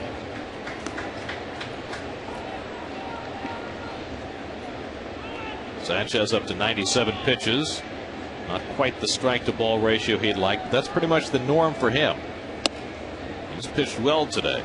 Head on Santos, 1-2. Well, it's just a matter of Sanchez commanding his 3 pitches. He's got 3 good pitches, good fastball, good slider, and a good change. It's just a matter of getting him over. And that's a win for him today. 3 walks in 6 innings. Ties up Santos, and it's on the inside corner. And Omir down looking. That's 7 strikeouts now for Sanchez. You know, on this day in 1969, the Mets were in 3rd place, 9.5 games back. And then they went on to become the world's champions. And they played fantastic baseball. The Mets went 38-11 to win the championship by 8 games. That's amazing. They went from 9.5 behind to 8 in front in the last month and a half. And the Cubs just folded up their tent and walked away. Year of the black hat. Well, it's nice when you have Kuzman, Seaver, Gentry, Nolan Ryan. They won 2 doubleheaders and they didn't score more than 3 runs in any of those games. It was amazing. Well, those were the standings on August 16th in 1969. The Mets were 9.5 behind in 3rd place and went 38-11 from there to win 100 games. It's pretty amazing. 2-1. Of course, this homestand, the Mets will be honoring the 1969 world champions, and Ralph will be with us for the celebration next Saturday. I get to be a part of that, and that's going to be fun. And it was a great season, and nobody could ever forget that season. Well, that capped. I was on the West Coast in '69. I was, what would I have been, a sophomore in high school. It just captured the whole country. The lowly Mets coming around and beating the mighty Orioles. It was a year to remember. They beat Atlanta on top of that to get into the playoffs. Ball forward to Hernandez. And then beat the Orioles 4 games out of 5. Well, let me ask you this, Ralph. You know, the Mets had never had a winning season. They finished no higher than 9th going into 1969. And when you got to the middle of August, they had already accomplished a lot. They had an 11-game winning streak in May and Seaver's near perfect game in July. But when the team was 9.5 back in August, and as we saw their 11 games over 500, was there any reason to think that they were going to have a chance to catch the Cubs? I think the attitude of the ball club was good. And that was the big thing. And, of course, when they got to 500 for the first time that year, first time in their career, they start celebrating. And Seaver wouldn't do that. He said, I won't celebrate that. We're going to win this thing. And that's the way they played, and they just totally went crazy. And everything worked for them. It was almost predestined. Was there any one hitter, Ralph, that carried the ball club down the stretch? Well, Treon Jones he really had a good year. And, of course, Agee had a good year after being beamed in his very first at-bat as a New York Met in 1968. He was beamed by Bob Gibson in spring training. Speaking of guys that would throw. Right, exactly. He was known to be a unfriendly person on the mound. Well, he hit Jim Ray Hart, the third baseman for the Giants, in the head. Well, he hit him in the head first. He was out, or hit him in the. That's right. Broke his shoulder blade. Right. And when he came back off the DL after Gibson hit him in the head, the first time they faced him at Busch Stadium, Gibson hit him in the back and broke his shoulder blade. put back on the DL for Jim Ray Hart. But you raise an interesting point about Agee as far as 69 was concerned, Ralph, because he had a terrible year in 68 after he got beamed. But then in that key series against the Cubs in 69, as Sanchez picks off Hernandez and he's thrown out easily at second base by Ishikawa for the second out. In that key series against the Cubs, Bill Hands knocked him down. Oh, yeah. He got up and he went crazy. Well, yeah, but Jerry Koosman, they've knocked down Agee. And then Jerry Koosman, when Sano came up in the second inning, and Koosman threw one right at his head, and he got his hand up in time to block the ball so it wouldn't hit him in the head or near the head. And that would stop the whole thing right there. Broke his wrist, and that was a big thing in that season as Pelfrey flies out to end the inning. Well, Ralph, we look forward to having you back Saturday for the big celebration. Oh, that would be great. Looking forward to that. It should be a lot of fun. 40th anniversary celebration for the 69 Mets. Right now, the Mets leading.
Concludes tomorrow night at 7:10 p.m. Mass transit is the faster, easier, and greener way to Citi Field. Visit Mets.com or call 718-507-TIXX for your tickets now. Here's your McCafe ticket winner. Martin from East Northport picks up the tickets to a game at Citi Field. Brian Stokes up in the Mets bullpen. Mike Pelfrey's thrown only 90 pitches through 7 innings. Farthest that Pelfrey's gone in the game this year is 7 2/3, and he'll start the 8th against a pinch hitter. Nate Shearholtz will bat for Jonathan Sanchez. Well, it was great to have Ralph with us as he heads back to Connecticut. Very good, Gare. You're right. Ralph lives out there in Westchester with his lovely wife Ann. No, Connecticut. Not Westchester. Excuse me. I'm out of my mind. I got Westchester on my brain today. You know that. I know. We had a conversation about Westchester today. I know. It's a funny thing. I'm getting over-consumed. It's getting late. So I'll read the blogs on that one. Shearholtz started the first 2 games of the series, went 2 for 8, and he fouls one off the left side, 0-2. Shearholtz on the year as a pinch hitter, 12 for 28. That's pretty outstanding. That's over 400.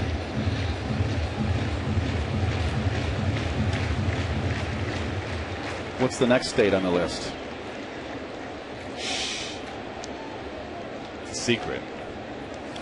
Oh. Little jam job out near the bag at second. Hernandez, the strong throw, and he gets Shearholtz one away.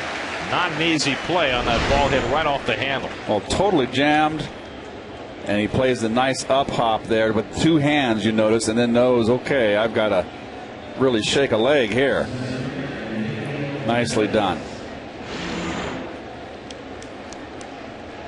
So 1 out and nobody on in the 8th inning. Now Eugenio Velez, who singled in the only run of the game for the Giants. A little snaking ground ball through the hole at short.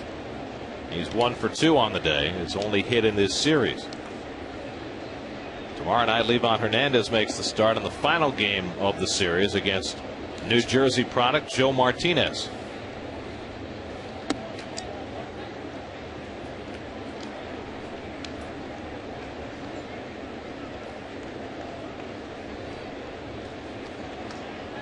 It's always nice to have Ralph in the booth. Always gets a sense of history with Ralph. He goes beyond my realm of knowledge. Velez rips one into the right field corner. Francoeur plays that odd carom, and Velez pulls into second base with a 1-out double. Well, so nice. The tying run at second with 1 out. Sorry, Gary, I didn't mean to do that. Here's the pitch right here. Turns on it down the line. Thought he had it with his speed. He had chance for 3. But Francoeur plays this really nice off that odd angle out there. A little 45-degree back, whatever it is. He played it beautifully. And that's big, keeping him at second base, holding that man to a double, obviously. And we have seen that same kind of carom elude visiting right fielders, because that's one of those home field advantage plays.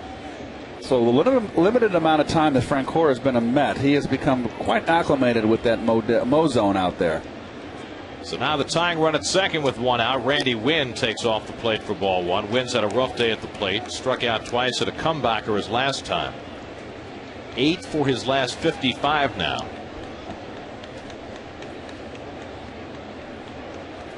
Hernandez keeping an eye on Velez.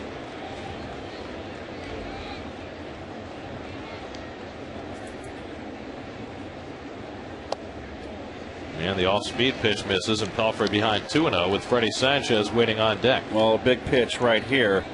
And this is always where you like to make an assessment of a pitcher. A 1-run ball game, Gary. You're in the 8th inning late. Your game's hanging in the balance. You got the tying run at second base, the go-ahead run at the plate. How does he pitch in this situation? Oh, changeup. Right back with the changeup. And Wynn right there knows he went looking for a fastball, 2-0. He helps Pelfrey out. Got to believe that Mike's going to try to come in here. It's interesting what you just said about pitching in these kinds of situations, because young starting pitchers, 1-run lead, 8th inning, this is not a spot they're accustomed to being in. Absolutely. That's because of pitch counts. This will be the 99th pitch from Pelfrey. Oh boy, threw it right by him, up and in. Well, I knew he was going to come back in after that changeup away. That is, if he can throw it to that spot to lefties whenever he wants to and get it there on a consistent basis, that is a huge weapon for Mike.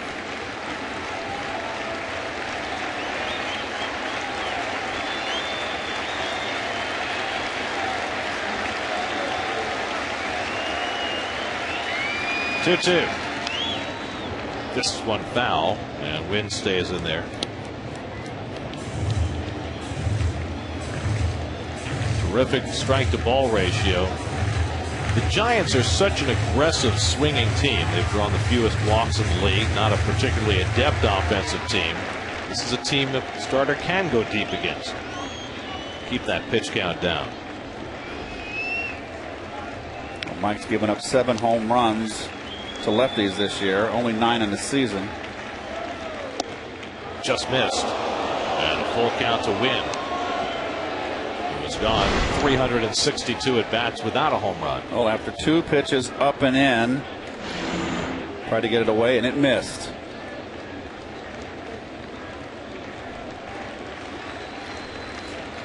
So the Giants see the fewest pitches per plate appearance of any team in the majors. Tying run at second, 1 out, and Wynn grounds one foul. Pedro Feliciano has joined Brian Stokes in the Mets bullpen.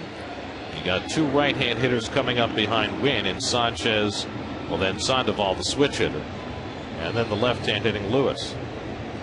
Sandoval, much better right-hand hitter than left, so.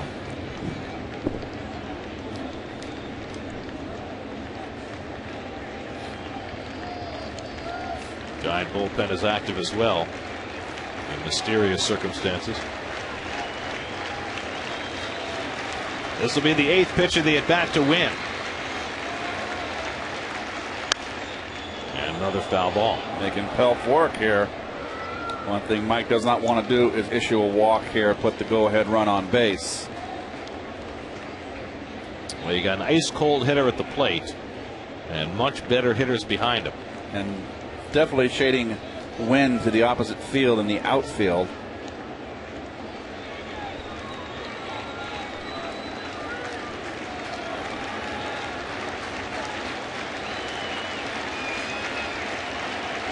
Three-two. Driven toward the gap in right center field. That's in there. It'll tie the game and roll to the wall. Wynn heads for second, takes the turn and stops there. A run-scoring double for Randy Wynn gets the Giants even 2-2. Back-to-back doubles by Velez and Wynn, and for an ice-cold hitter, Wynn, a terrific time at bat. Well, he got ahead in the count and fought off some tough pitches off Pell 3-2, and then got one over the middle and belt high, as you see. I thought he had a chance for 3 here. I thought he should have taken a shot at it. Would have been a good gamble with 1 out. That's going to be the end of the line for Pelfrey. So Mike works 7 1/3, but runs into difficulty here in the 8th. Doubles by Velez and Wynn have tied the game. Brian Stokes will come in and try and hold the fort and keep it a tie ball game. This call to the bullpen brought to you by Infinity.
Brian Stokes on to face Freddie Sanchez and starts him off with a slider for a strike. Well, Stokes, we know how we feel about Brian. We like him. I like him very much. Gary, you do too, I know. Yes, I His do. 49th start. He is a man you don't fear bringing in with men on base. Pitched an inning and a third scoreless on Friday night. Sanchez fouls it off the right side. Murphy back for a look, but that's out of play, and it's 0-2. Sanchez today 0 for 3, struck out twice and grounded out. Mike Pelfrey was rolling. He had retired 8 in a row before the double by Velez. And then Wynn doubled him in, so no chance for a win today for Pelfrey, and he could lose it if Wynn is able to get around and score. Sanchez bounces one foul. Pablo Sandoval, the switch hitter, waiting on deck. Well, the Giants are loaded on the right side of their bench. And there's a lot of, if they can get Sanchez out, do you walk Sandoval? And I think they probably will. Do you bring in Feliciano to face the left-hand hitting Lewis when Bochy has a loaded right-handed bench? Probably see Aaron Rowan to Ryan Garco. Off the plate, and it's 1-2 to Sanchez. The best right-hand hitter on the bench is Benji Molina, but I'm not sure whether Bruce Bochy would use him on Molina's day off. Maybe Renteria. He's a good clutch veteran hitter. So these are the beautiful things that managers get paid the big bucks for, all these decisions late in the tight ball games. It's a decision that Bochy has to deal with that the Mets used to have all the time when they had Mike Piazza as their cleanup hitter. When your catcher is your cleanup hitter, it's very tough to know what to do with him on the days that you want to give him off. Agreed, and Mike was very durable. He played every day, Mr. Piazza. Future Hall of Famer. Again, the 1-2. Barely got a piece. That was up and out of the strike zone. Wanted it away, but he missed bad up. We've seen Sanchez chase up there. Former National League batting champ with the Pirates. Very important games for both clubs. Probably more important for the Giants. 1-2 from Stokes, and another foul ball. 96 from Bryant. Pelfrey went 7 1/3, allowed 5 hits, walked 1, struck out 5. 104 pitches today for Mike, and he was really on his game.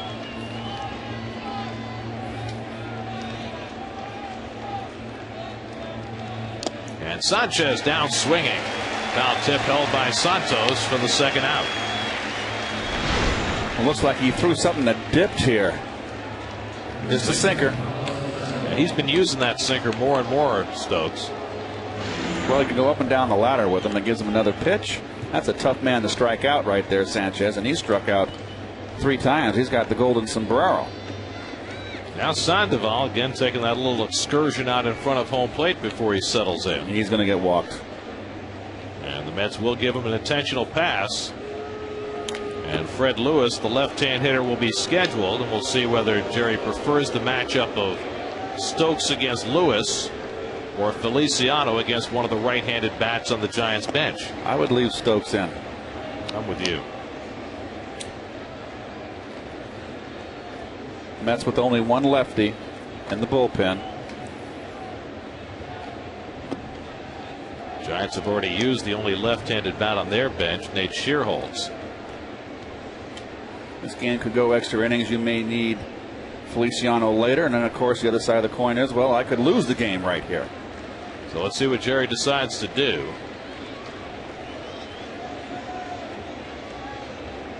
I believe he's going to stay with him. Nope, here he comes. So Jerry's waited. He knows how much right-hand hitting Bruce Bochy has in the dugout, but he's going to force Bochy to make the move and bring in Feliciano, and we'll see how Bochy responds with plenty of right-handed bats to go to. The call to the bullpen brought to you by Infinity, luxury cars that inspire at every turn.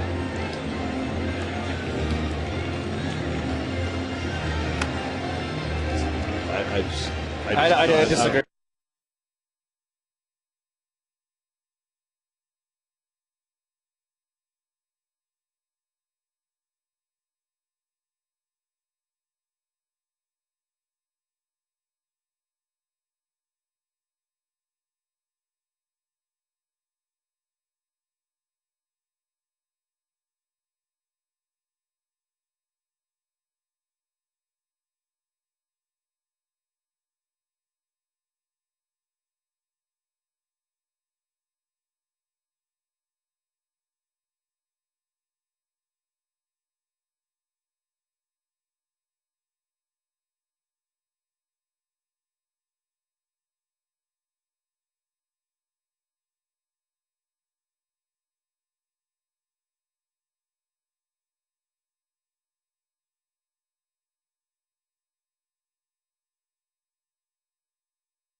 Ryan Garco, who started the first 2 games of this series at first base, will come up to pinch hit. Well, there's, what do you call him? Perpetual Pedro, Gary? 65th appearance, 5-4 on the year. Outstanding walks to innings pitched. Good strikeouts. Look at the batting average. Lefties against him. You've got to pinch hit with a right-hander. He's so tough on left-handers. Go ahead run. Randy Wynn at second base. Pablo Sandoval at first. Feliciano pitched Friday night. Retired the only 2 hitters to face him. And now Garco steps in with a chance to untie this game. Garco 1 for 8 in this series. And an RBI hit yesterday against Santana.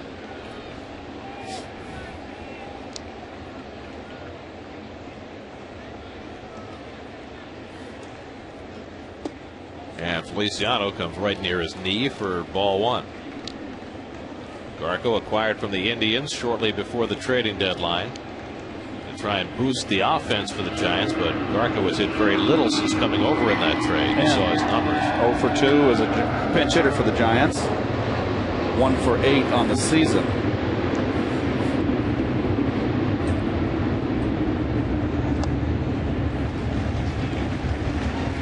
One to Garco. Change up right here. Got it on the inside part of the plate. Just completely fooled him with the off speed. Garco hit .285 for the Indians this year with 11 home runs. That's what prompted the Giants to acquire the former Stanford outfielder. Oh, probably being a Stanford Cardinal had something to do with it too. I almost called them the Stanford Indians. It's a long time ago. A long time ago. What's with the tree? You know what? I knew the answer to that and I've forgotten. So, sorry. Everything off speed so far to Garco. Oh, the word on Garco, he's a dead fastball hitter. Another off speed, Garrett. And inside corner again, you saw Santos set up away on the inside corner with it. So now Feliciano's gotten even. 2 on, 2 out, 2-2 in a 2-2 game.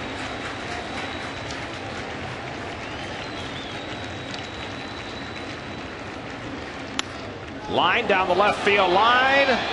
Just foul. Whoa. Maybe 1 too many off-speed pitches right there. And this one he got away. And it just hooks 5 feet.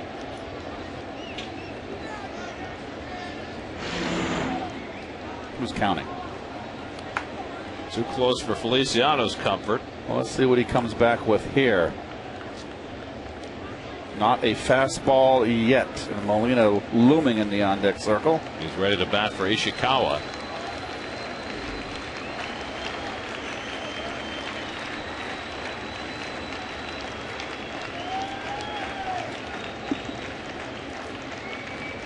See where Santos sets up on the plate here.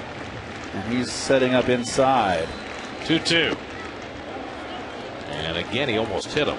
And now a full count to Garco, and that means the runners will be in motion.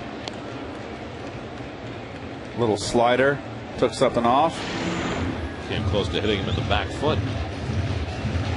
So now Wynn at second and Sandoval at first will be running with 3-2 and 2 down.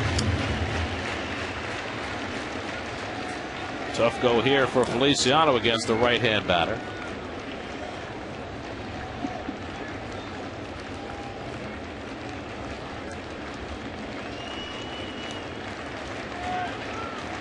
Three and 2 to Garco.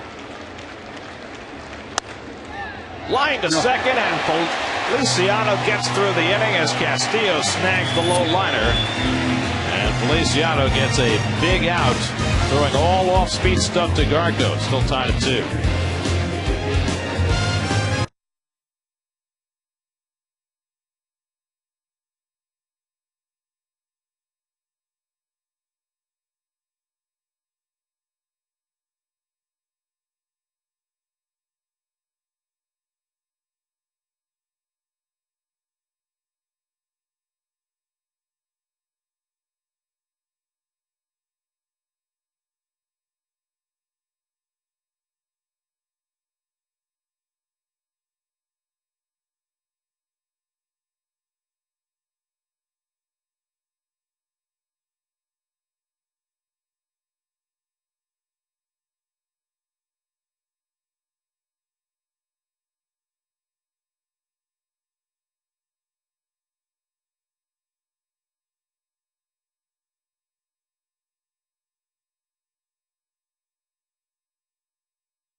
larger-than-life screen at the Ziegfeld Theater in Midtown Manhattan. Join Mr. Met and fellow Met fans for SNY's live broadcast when the Mets face the Marlins at 7:10 p.m. Get your tickets at Mets.com/movies today.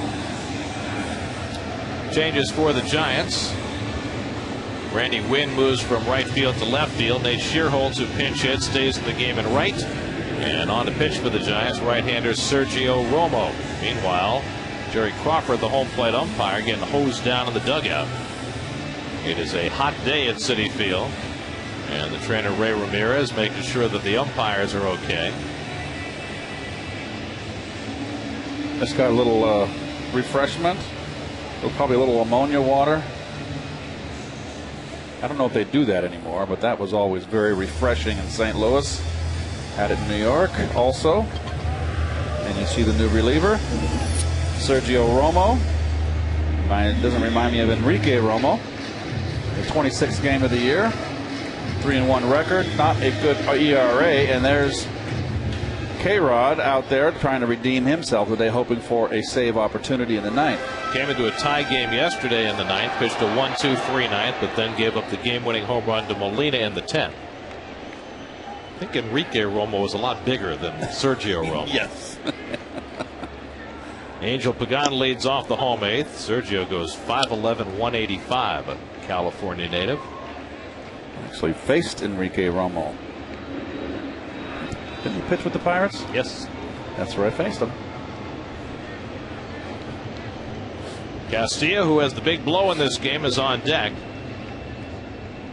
Pagan, who doubled in front of Castillo's home run, takes ball 1-1-1. And infield in at the corners. Third base and first base in. Protecting a potential drag bunt. Now Ishikawa's backing off. And Pagan rips one foul. Got out ahead of that and crushed it. But foul all the way, 1-2.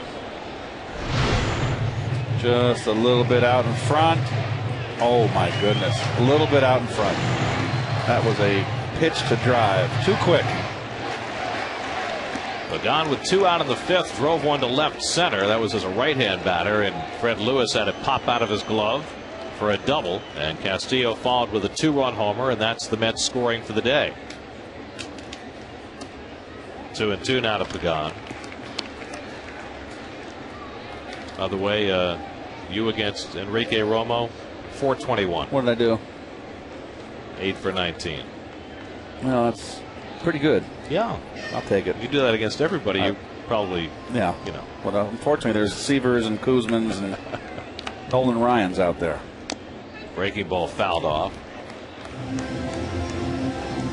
The Giants starter Jonathan Sanchez threw 107 pitches over 7 innings, 2 runs, 4 hits, 4 walks, 7 strikeouts, a home run, and a no decision.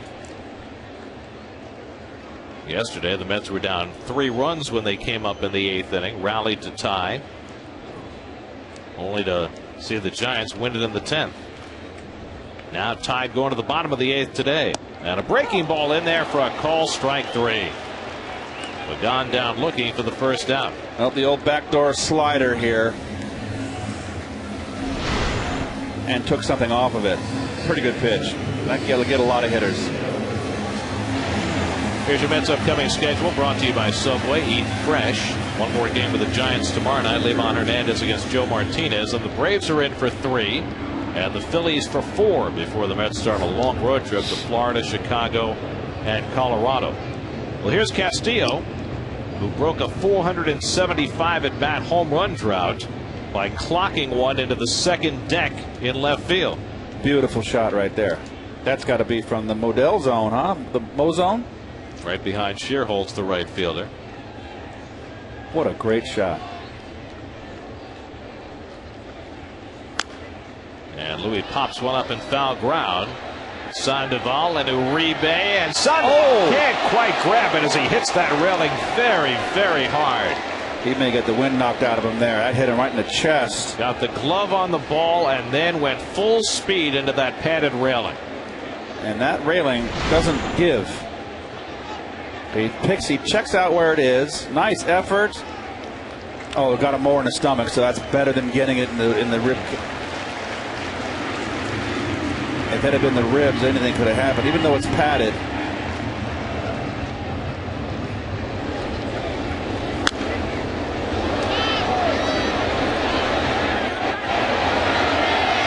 Ooh. That is awfully hard.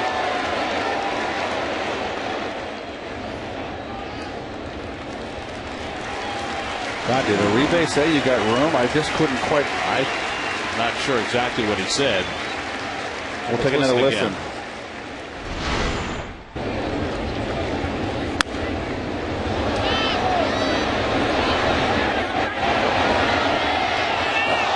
No, you're not okay.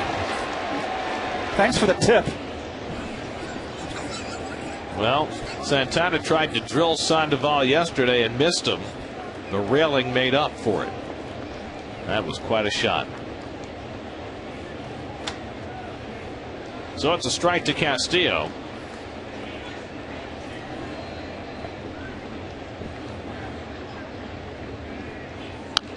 And Louis fouls it off 1-2. Castillo has now hit 28 home runs in his career. 26 of the 28 have come as a right-hand batter. Now, my question is, the two that he hit left-handed, did they go out of the ballpark? The answer is yes. Both the lefty home runs did go out of the ballpark. I love this angle. Oh, Mr. Romo likes to try to sneak that little backdoor slider on the outside corner. Tries to cut it in there. 2-2 now to Castillo. Doesn't throw inside enough. You know, a lot of guys haven't faced him. It's the first time around. You kind of get your barometer on what he likes to do. Just trying to come in here. And a full count now to Castillo with Sheffield on deck.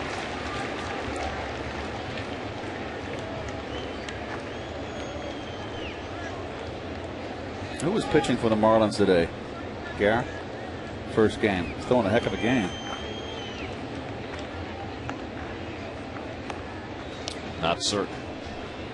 7-1 in the 6th in that game. And a check swing foul ball. Let me see. I have the paperwork right here. Well, here's Castillo breaking his home run drought in emphatic fashion. Well, those old 3-1 counts, they're beautiful for hitters. Answer to your question, Chris Volstad started, but he went only 5 innings, 100 pitches. Out. How do you do that in 5 innings? Sanchez in front of Castillo's grounder, and that's the second out for Sergio Romo. So now Sheffield will bat with 2 out and nobody on.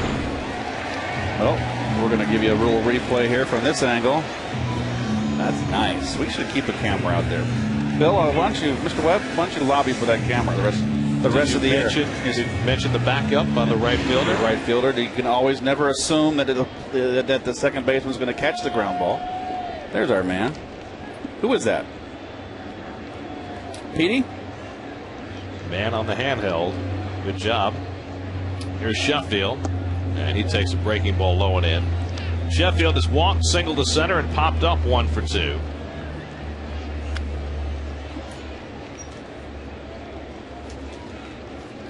Mets have had just 4 hits today.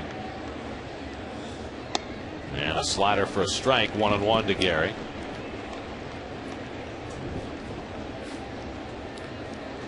This is a good guy for Sheffield to face, not overpowering. If he leaves that slider out over the plate, Sheffield could launch it. Breaking ball fouled off. All breaking stuff to Gary. I'm surprised the center fielder Velez isn't playing deeper in a no double situation. Well, he's not exactly shallow, is he? Jeremy Affeldt up in the Giants bullpen. He made an appearance in yesterday's game and came in to get a left-handed out and walked him. You see Velez out in center field behind the 69 banner carved into the grass. A little low, 2-2. I think that's deep enough. He runs well. I like that banner out there. It's beautiful. Great job by the grounds crew to get that effect. 2-2 from Romo. Grounded out to short. And Uribe there to handle it. Side retired, so Sergio Romo comes on, gets the Mets out 1-2-3, and we head for the ninth. A tie game at Citi Field.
Your new Nissan's bottom line model of the year in sales event is going on now.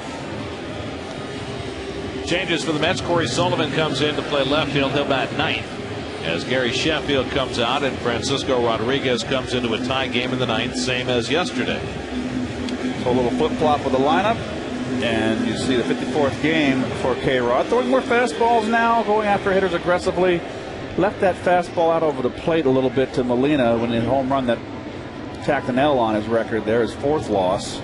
That was like yesterday. Interestingly, by flip-flopping his order and taking Sheffield out of the game in a tie game for the second straight day, as you see home plate umpire Jerry Crawford indicating the double switch, it means that K-Rod, who pitched 2 innings yesterday, is set up to potentially pitch 2 innings again today. Do you think he will? I don't know. Well, I don't know why else you'd make the double switch otherwise. I mean, you're taking your best hitter out of a tie game.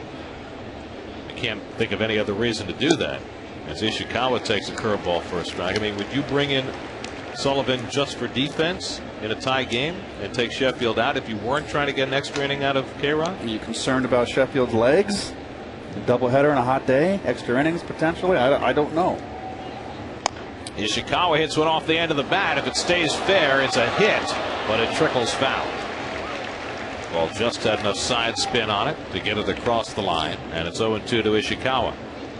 Well, that was a base hit right there. Leadoff runner on, but doesn't get to the lip of the grass. Juan Uribe on deck, and then Eli Whiteside, the scheduled hitters here in the top of the ninth. Bruce Bochy has 3 right-handed bats in his dugout and 3 good ones in Aaron Rowan, Edgar Renteria, and Benji Molina, all getting the day off today. As Bruce, who was a Sunday catcher in his own day, played a Sunday lineup today. Of course, Bochy was a backup catcher for years at San Diego. And briefly with the Mets. 0-2 to Ishikawa. He was one of those all or nothing hitters. He never hit for an average. He had pop. His bat caught up with the ball. He can hurt you, but I believe he struck out a lot. There's Aaron Rowan.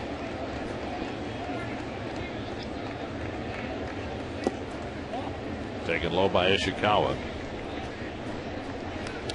Bruce Bochy played for the Mets briefly in 1982. A little before you got here. Oh, that's true. It was the championship year. 82. With the Not here. With the Cardinals. Oh, your I didn't want to be here that year. Thank you. Scared me. You were probably better off. 1-2 to Ishikawa. And he takes the fastball just low and inside. 2-2. K-Rod thought he might have had it. And Frankie's been throwing more fastballs. A beat on a fastball yesterday on the Molina home run in the 10th inning. Geez, I forgot that Bochy came up with Houston back in '78. Breaking ball in there, strike 3 call. Ishikawa down looking, 1 out. Well, after that fastball in, he drops the old hammer on the outside corner. Nice pitch. You think David's still home watching right now, Mr. Ray? Oh, sure. How you doing, Dave? You all right? He's a team guy. He wants to make sure his boys get a win today. Here's Juan Uribe, who's 0 for 3, grounded out all 3 times to the left side. Tatis sneaks over and is playing just a step or 2 from the line at third base to prevent the extra base hit.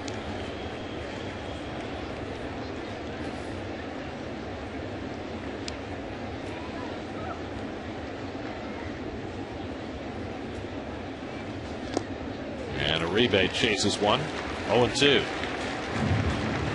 Well, that swing right there is not identifying a breaking ball. Watch this. This is just. Oops.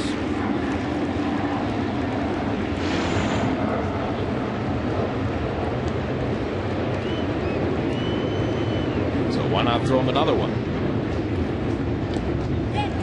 This time Uribe tried to hold the swing, and he did, to the satisfaction of Scott Barry down at first. 1-2.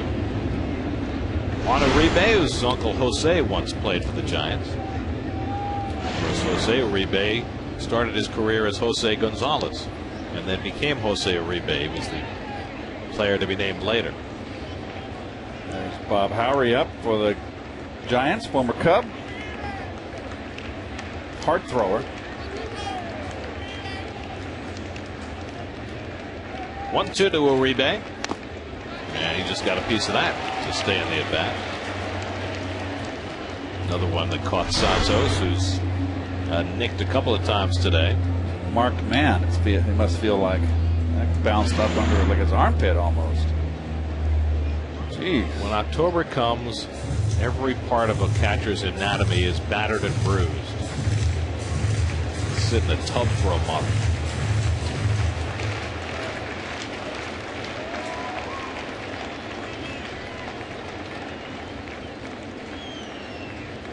K-Rod trying to dispose of Uribe with 1 out in the 9th. And he misses outside with the fastball. 2-2.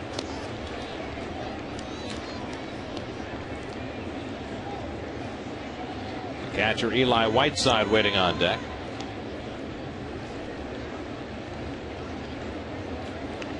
Dan Worthen watched Mike Pelfrey go 7 1/3 today. A very encouraging effort for Mike. And now a 3-2 count to Uribe. So after making Uribe look bad early in the at bat, K-Rod's now run the count to 3-2.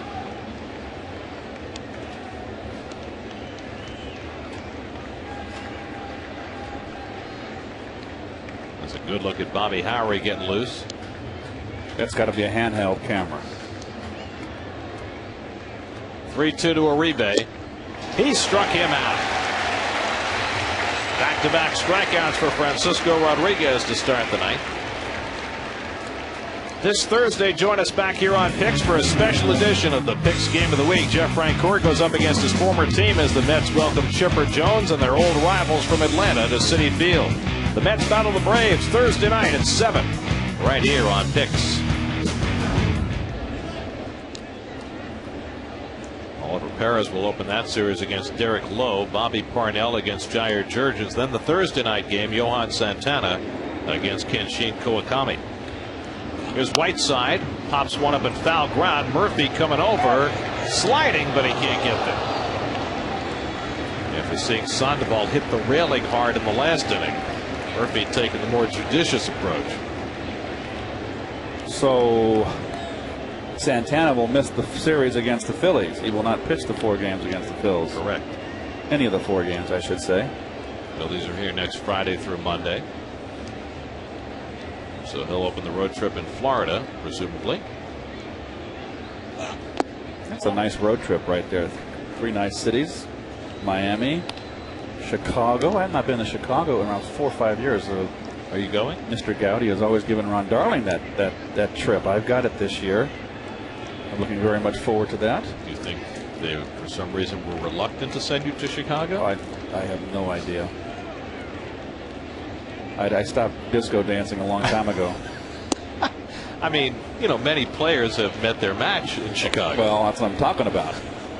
One thing about Chicago, folks, you can go out in Chicago and everything's dead until 1 o'clock in the morning because the bars close, clubs close at 5.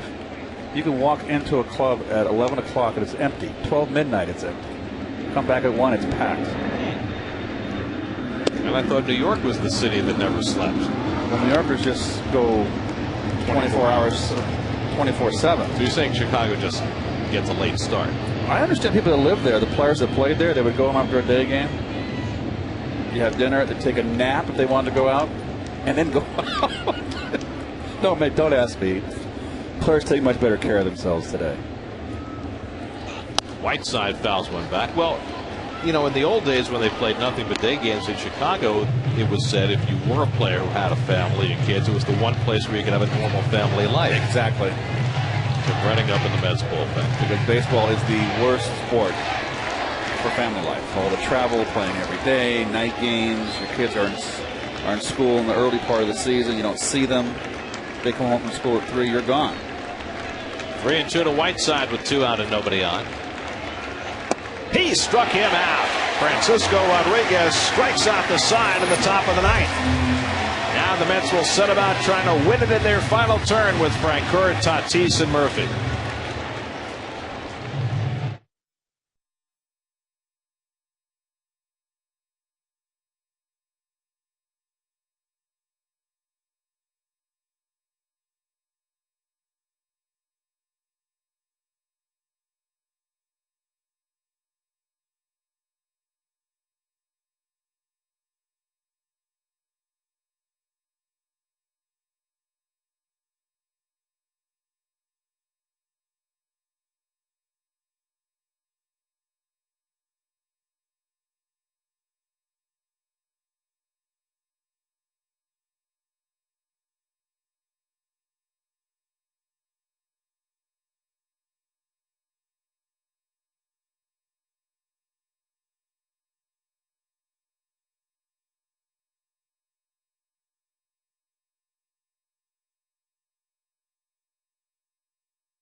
New York Mets baseball is brought to you by Jeep. By Verizon Fios. If you're not watching the game at Fios HD, see what you're missing. Call 1-888-GET-FIOS. By Halloween 2, a Rob Zombie film in theaters August 28th. Jeff Francoeur leads off the last of the 9th and grounds one toward the hole. It's short on the backhand to Uribe. The long throw. He's safe. And the Mets have the potential winning one aboard, leading off the last of the 9th. Second hit of the day for Francoeur. Well, hit right in the hole. Nice play by Uribe, but no shot to get Francoeur hustling down the line. Once Sandoval couldn't get to it, it'd be tough to throw out. Francoeur, Mets are in business. Watch Francoeur off the bat. hustling all the way down. Now the question is, do you bunt with Tatis? You've got the left-hand hitter Murphy on deck, and then Santos. Mets haven't had a walk-off win since May the 29th when they beat the Marlins here at Citi Field. Hard do you hit and run. You can hit and run too. I would be a little riskier.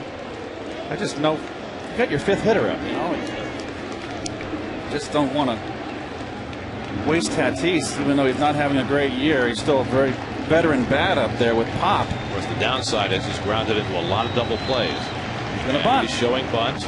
And gets it down. Romo is going to go to first. And now the potential winning run moves to second base. 1-4 on the sacrifice, moving Frank Curry into scoring position. Well, let's see what they do with Murph. With Santos and Hernandez behind him. I would bet they're going to walk Murphy, bring him the right-hand batter. Now remember, the last time the Mets had a walk-off win, it was Omir Santos who delivered the game winner. That was nearly 3 months ago. Jeremy Affeldt up in the bullpen for the Giants, and let's see what they do here. I think he's going to bring in the lefty, and that's the right move. Why put another man on base? You got a guy hitting 247 right there. You want to face him. Yesterday they brought in Affeldt to face Castillo, and he walked him. See what he does today against Murphy. This call to the bullpen brought to you by Nissan. Get the bottom line on your new Nissan now. Mets trying to win it at the bottom of the ninth.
Fake coffees made fresh with ground espresso now at McDonald's.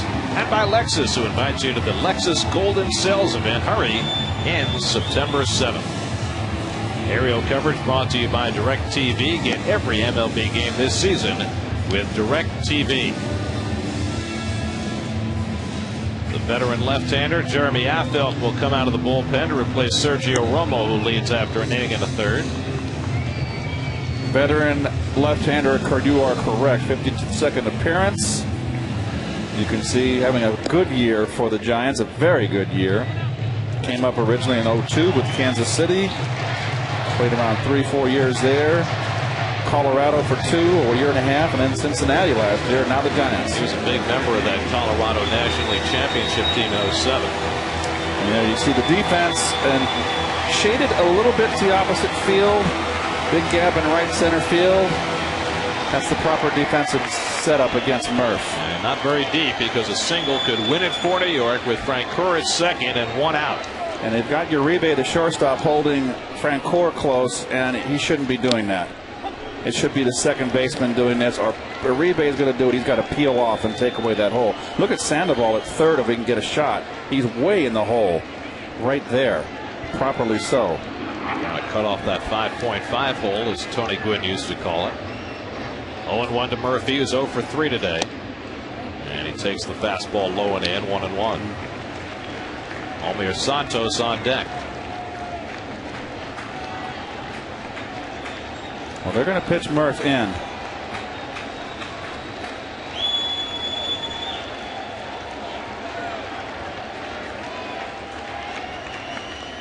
in the dirt, and Francoeur went about 5 feet further than he might have, and then retreated. Well, it was a good move on Francoeur's part, because when he made that move, Gary, Whiteside doesn't have the ball. So you never know what might happen, and he has plenty of time to get back. He had designs on third base. Would have been a great base to acquire, then a fly ball could win it. Now it's 2-1 to Murphy. And he gets tied in knots, and it's 2-2. Yeah, you got to pound him in. And I tell you what, Affel's throwing hard. You got a 95-mile-an-hour fastball, and you got a lefty-lefty. Now you got 2 strikes on a hitter. You've got to pound that fastball. I didn't know he threw that hard. 2-2 to Murphy. Another fastball in. Tim Redding getting ready in the Mets bullpen. Now remember, the Mets brought in K-Rod and double switch to give him a chance to pitch the 10th. Don't forget to have continuing coverage of Mets baseball. Flip it over to SNY after the game for Lincoln Mercury post-game live. 2-2 to Murphy. Curveball ripped into right field, a base hit. Here comes Francoeur around third. Here comes Shearholtz's throw to the plate. Safe, the Mets win it. Daniel Murphy delivers the winning run at the bottom of the 9th inning. The Mets' first walk-off win since May the 29th.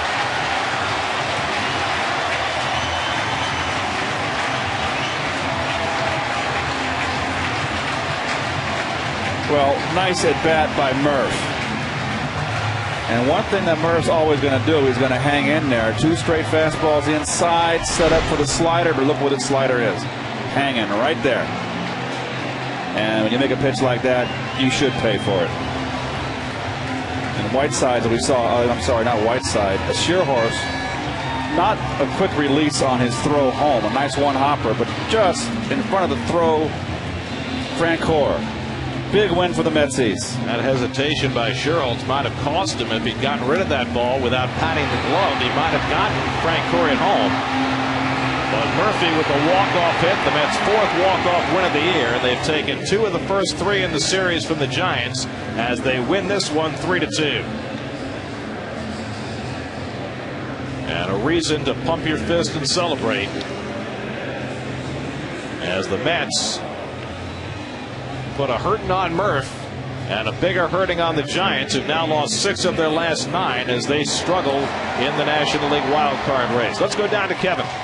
All right, Murph, let's have the real reason. It was just too hot. You didn't feel like playing extra innings today, right? It was warm out there, man. You got to tip your cap off to Pelfrey and for going out there and giving us such a great start. It's not cold out there. It was pretty warm today. What are you thinking against Affel out there? They bring in the lefty to face you. Take me through that at bat. I was actually looking breaking ball 0-0 right there, but he threw me a good one, I thought, on the edge away, and then missed with a heater. I took it because I was looking breaking ball again. Then he spiked the breaking ball that I was looking for, 1-1. You know, swung at a heater that was off the plate, got rid of one, and then he hung me another breaking ball right there. I was able to put myself in a pretty good spot, pretty good swing on it. Does it change your approach there, knowing you just need a single to win the game with Jeff with good speed there? I shortened up right there. I went to my 2-strike approach. You know, I've been getting. I thought I had pretty good swings all day. Maybe a little big on a couple of them, but right there I got off the knob a little bit and just tried to put something on the barrel. What's the mindset today playing without David, knowing what he went through yesterday and going out there without him in the lineup? Tell you what, he's in our thoughts and our prayers right now. We had chapel this morning, and we prayed for him first and foremost. He's a leader of this ball club and leads by example, and you know, I think that we all played hard today. Just kind of have him in our hearts right there. Murphy, for a terrific win and a big-time hit. Thanks for the time, okay? And thanks for having me. Daniel Murphy, guys, the big hit. Walk-off for the Mets. Back to you. So the Mets with a very nice victory in honor of David Wright, who is home and has been watching, and the Mets get David a win today as K-Rod struck out the side in the top of the 9th, earns the victory. After taking the loss yesterday, Francoeur able to slide home ahead of the tag by Eli Whiteside as he took a look at the Jeep game summary. Mets win it 3-2, and they've taken 2 out of 3 from the Giants with another to play tomorrow. We'll be back in just a moment.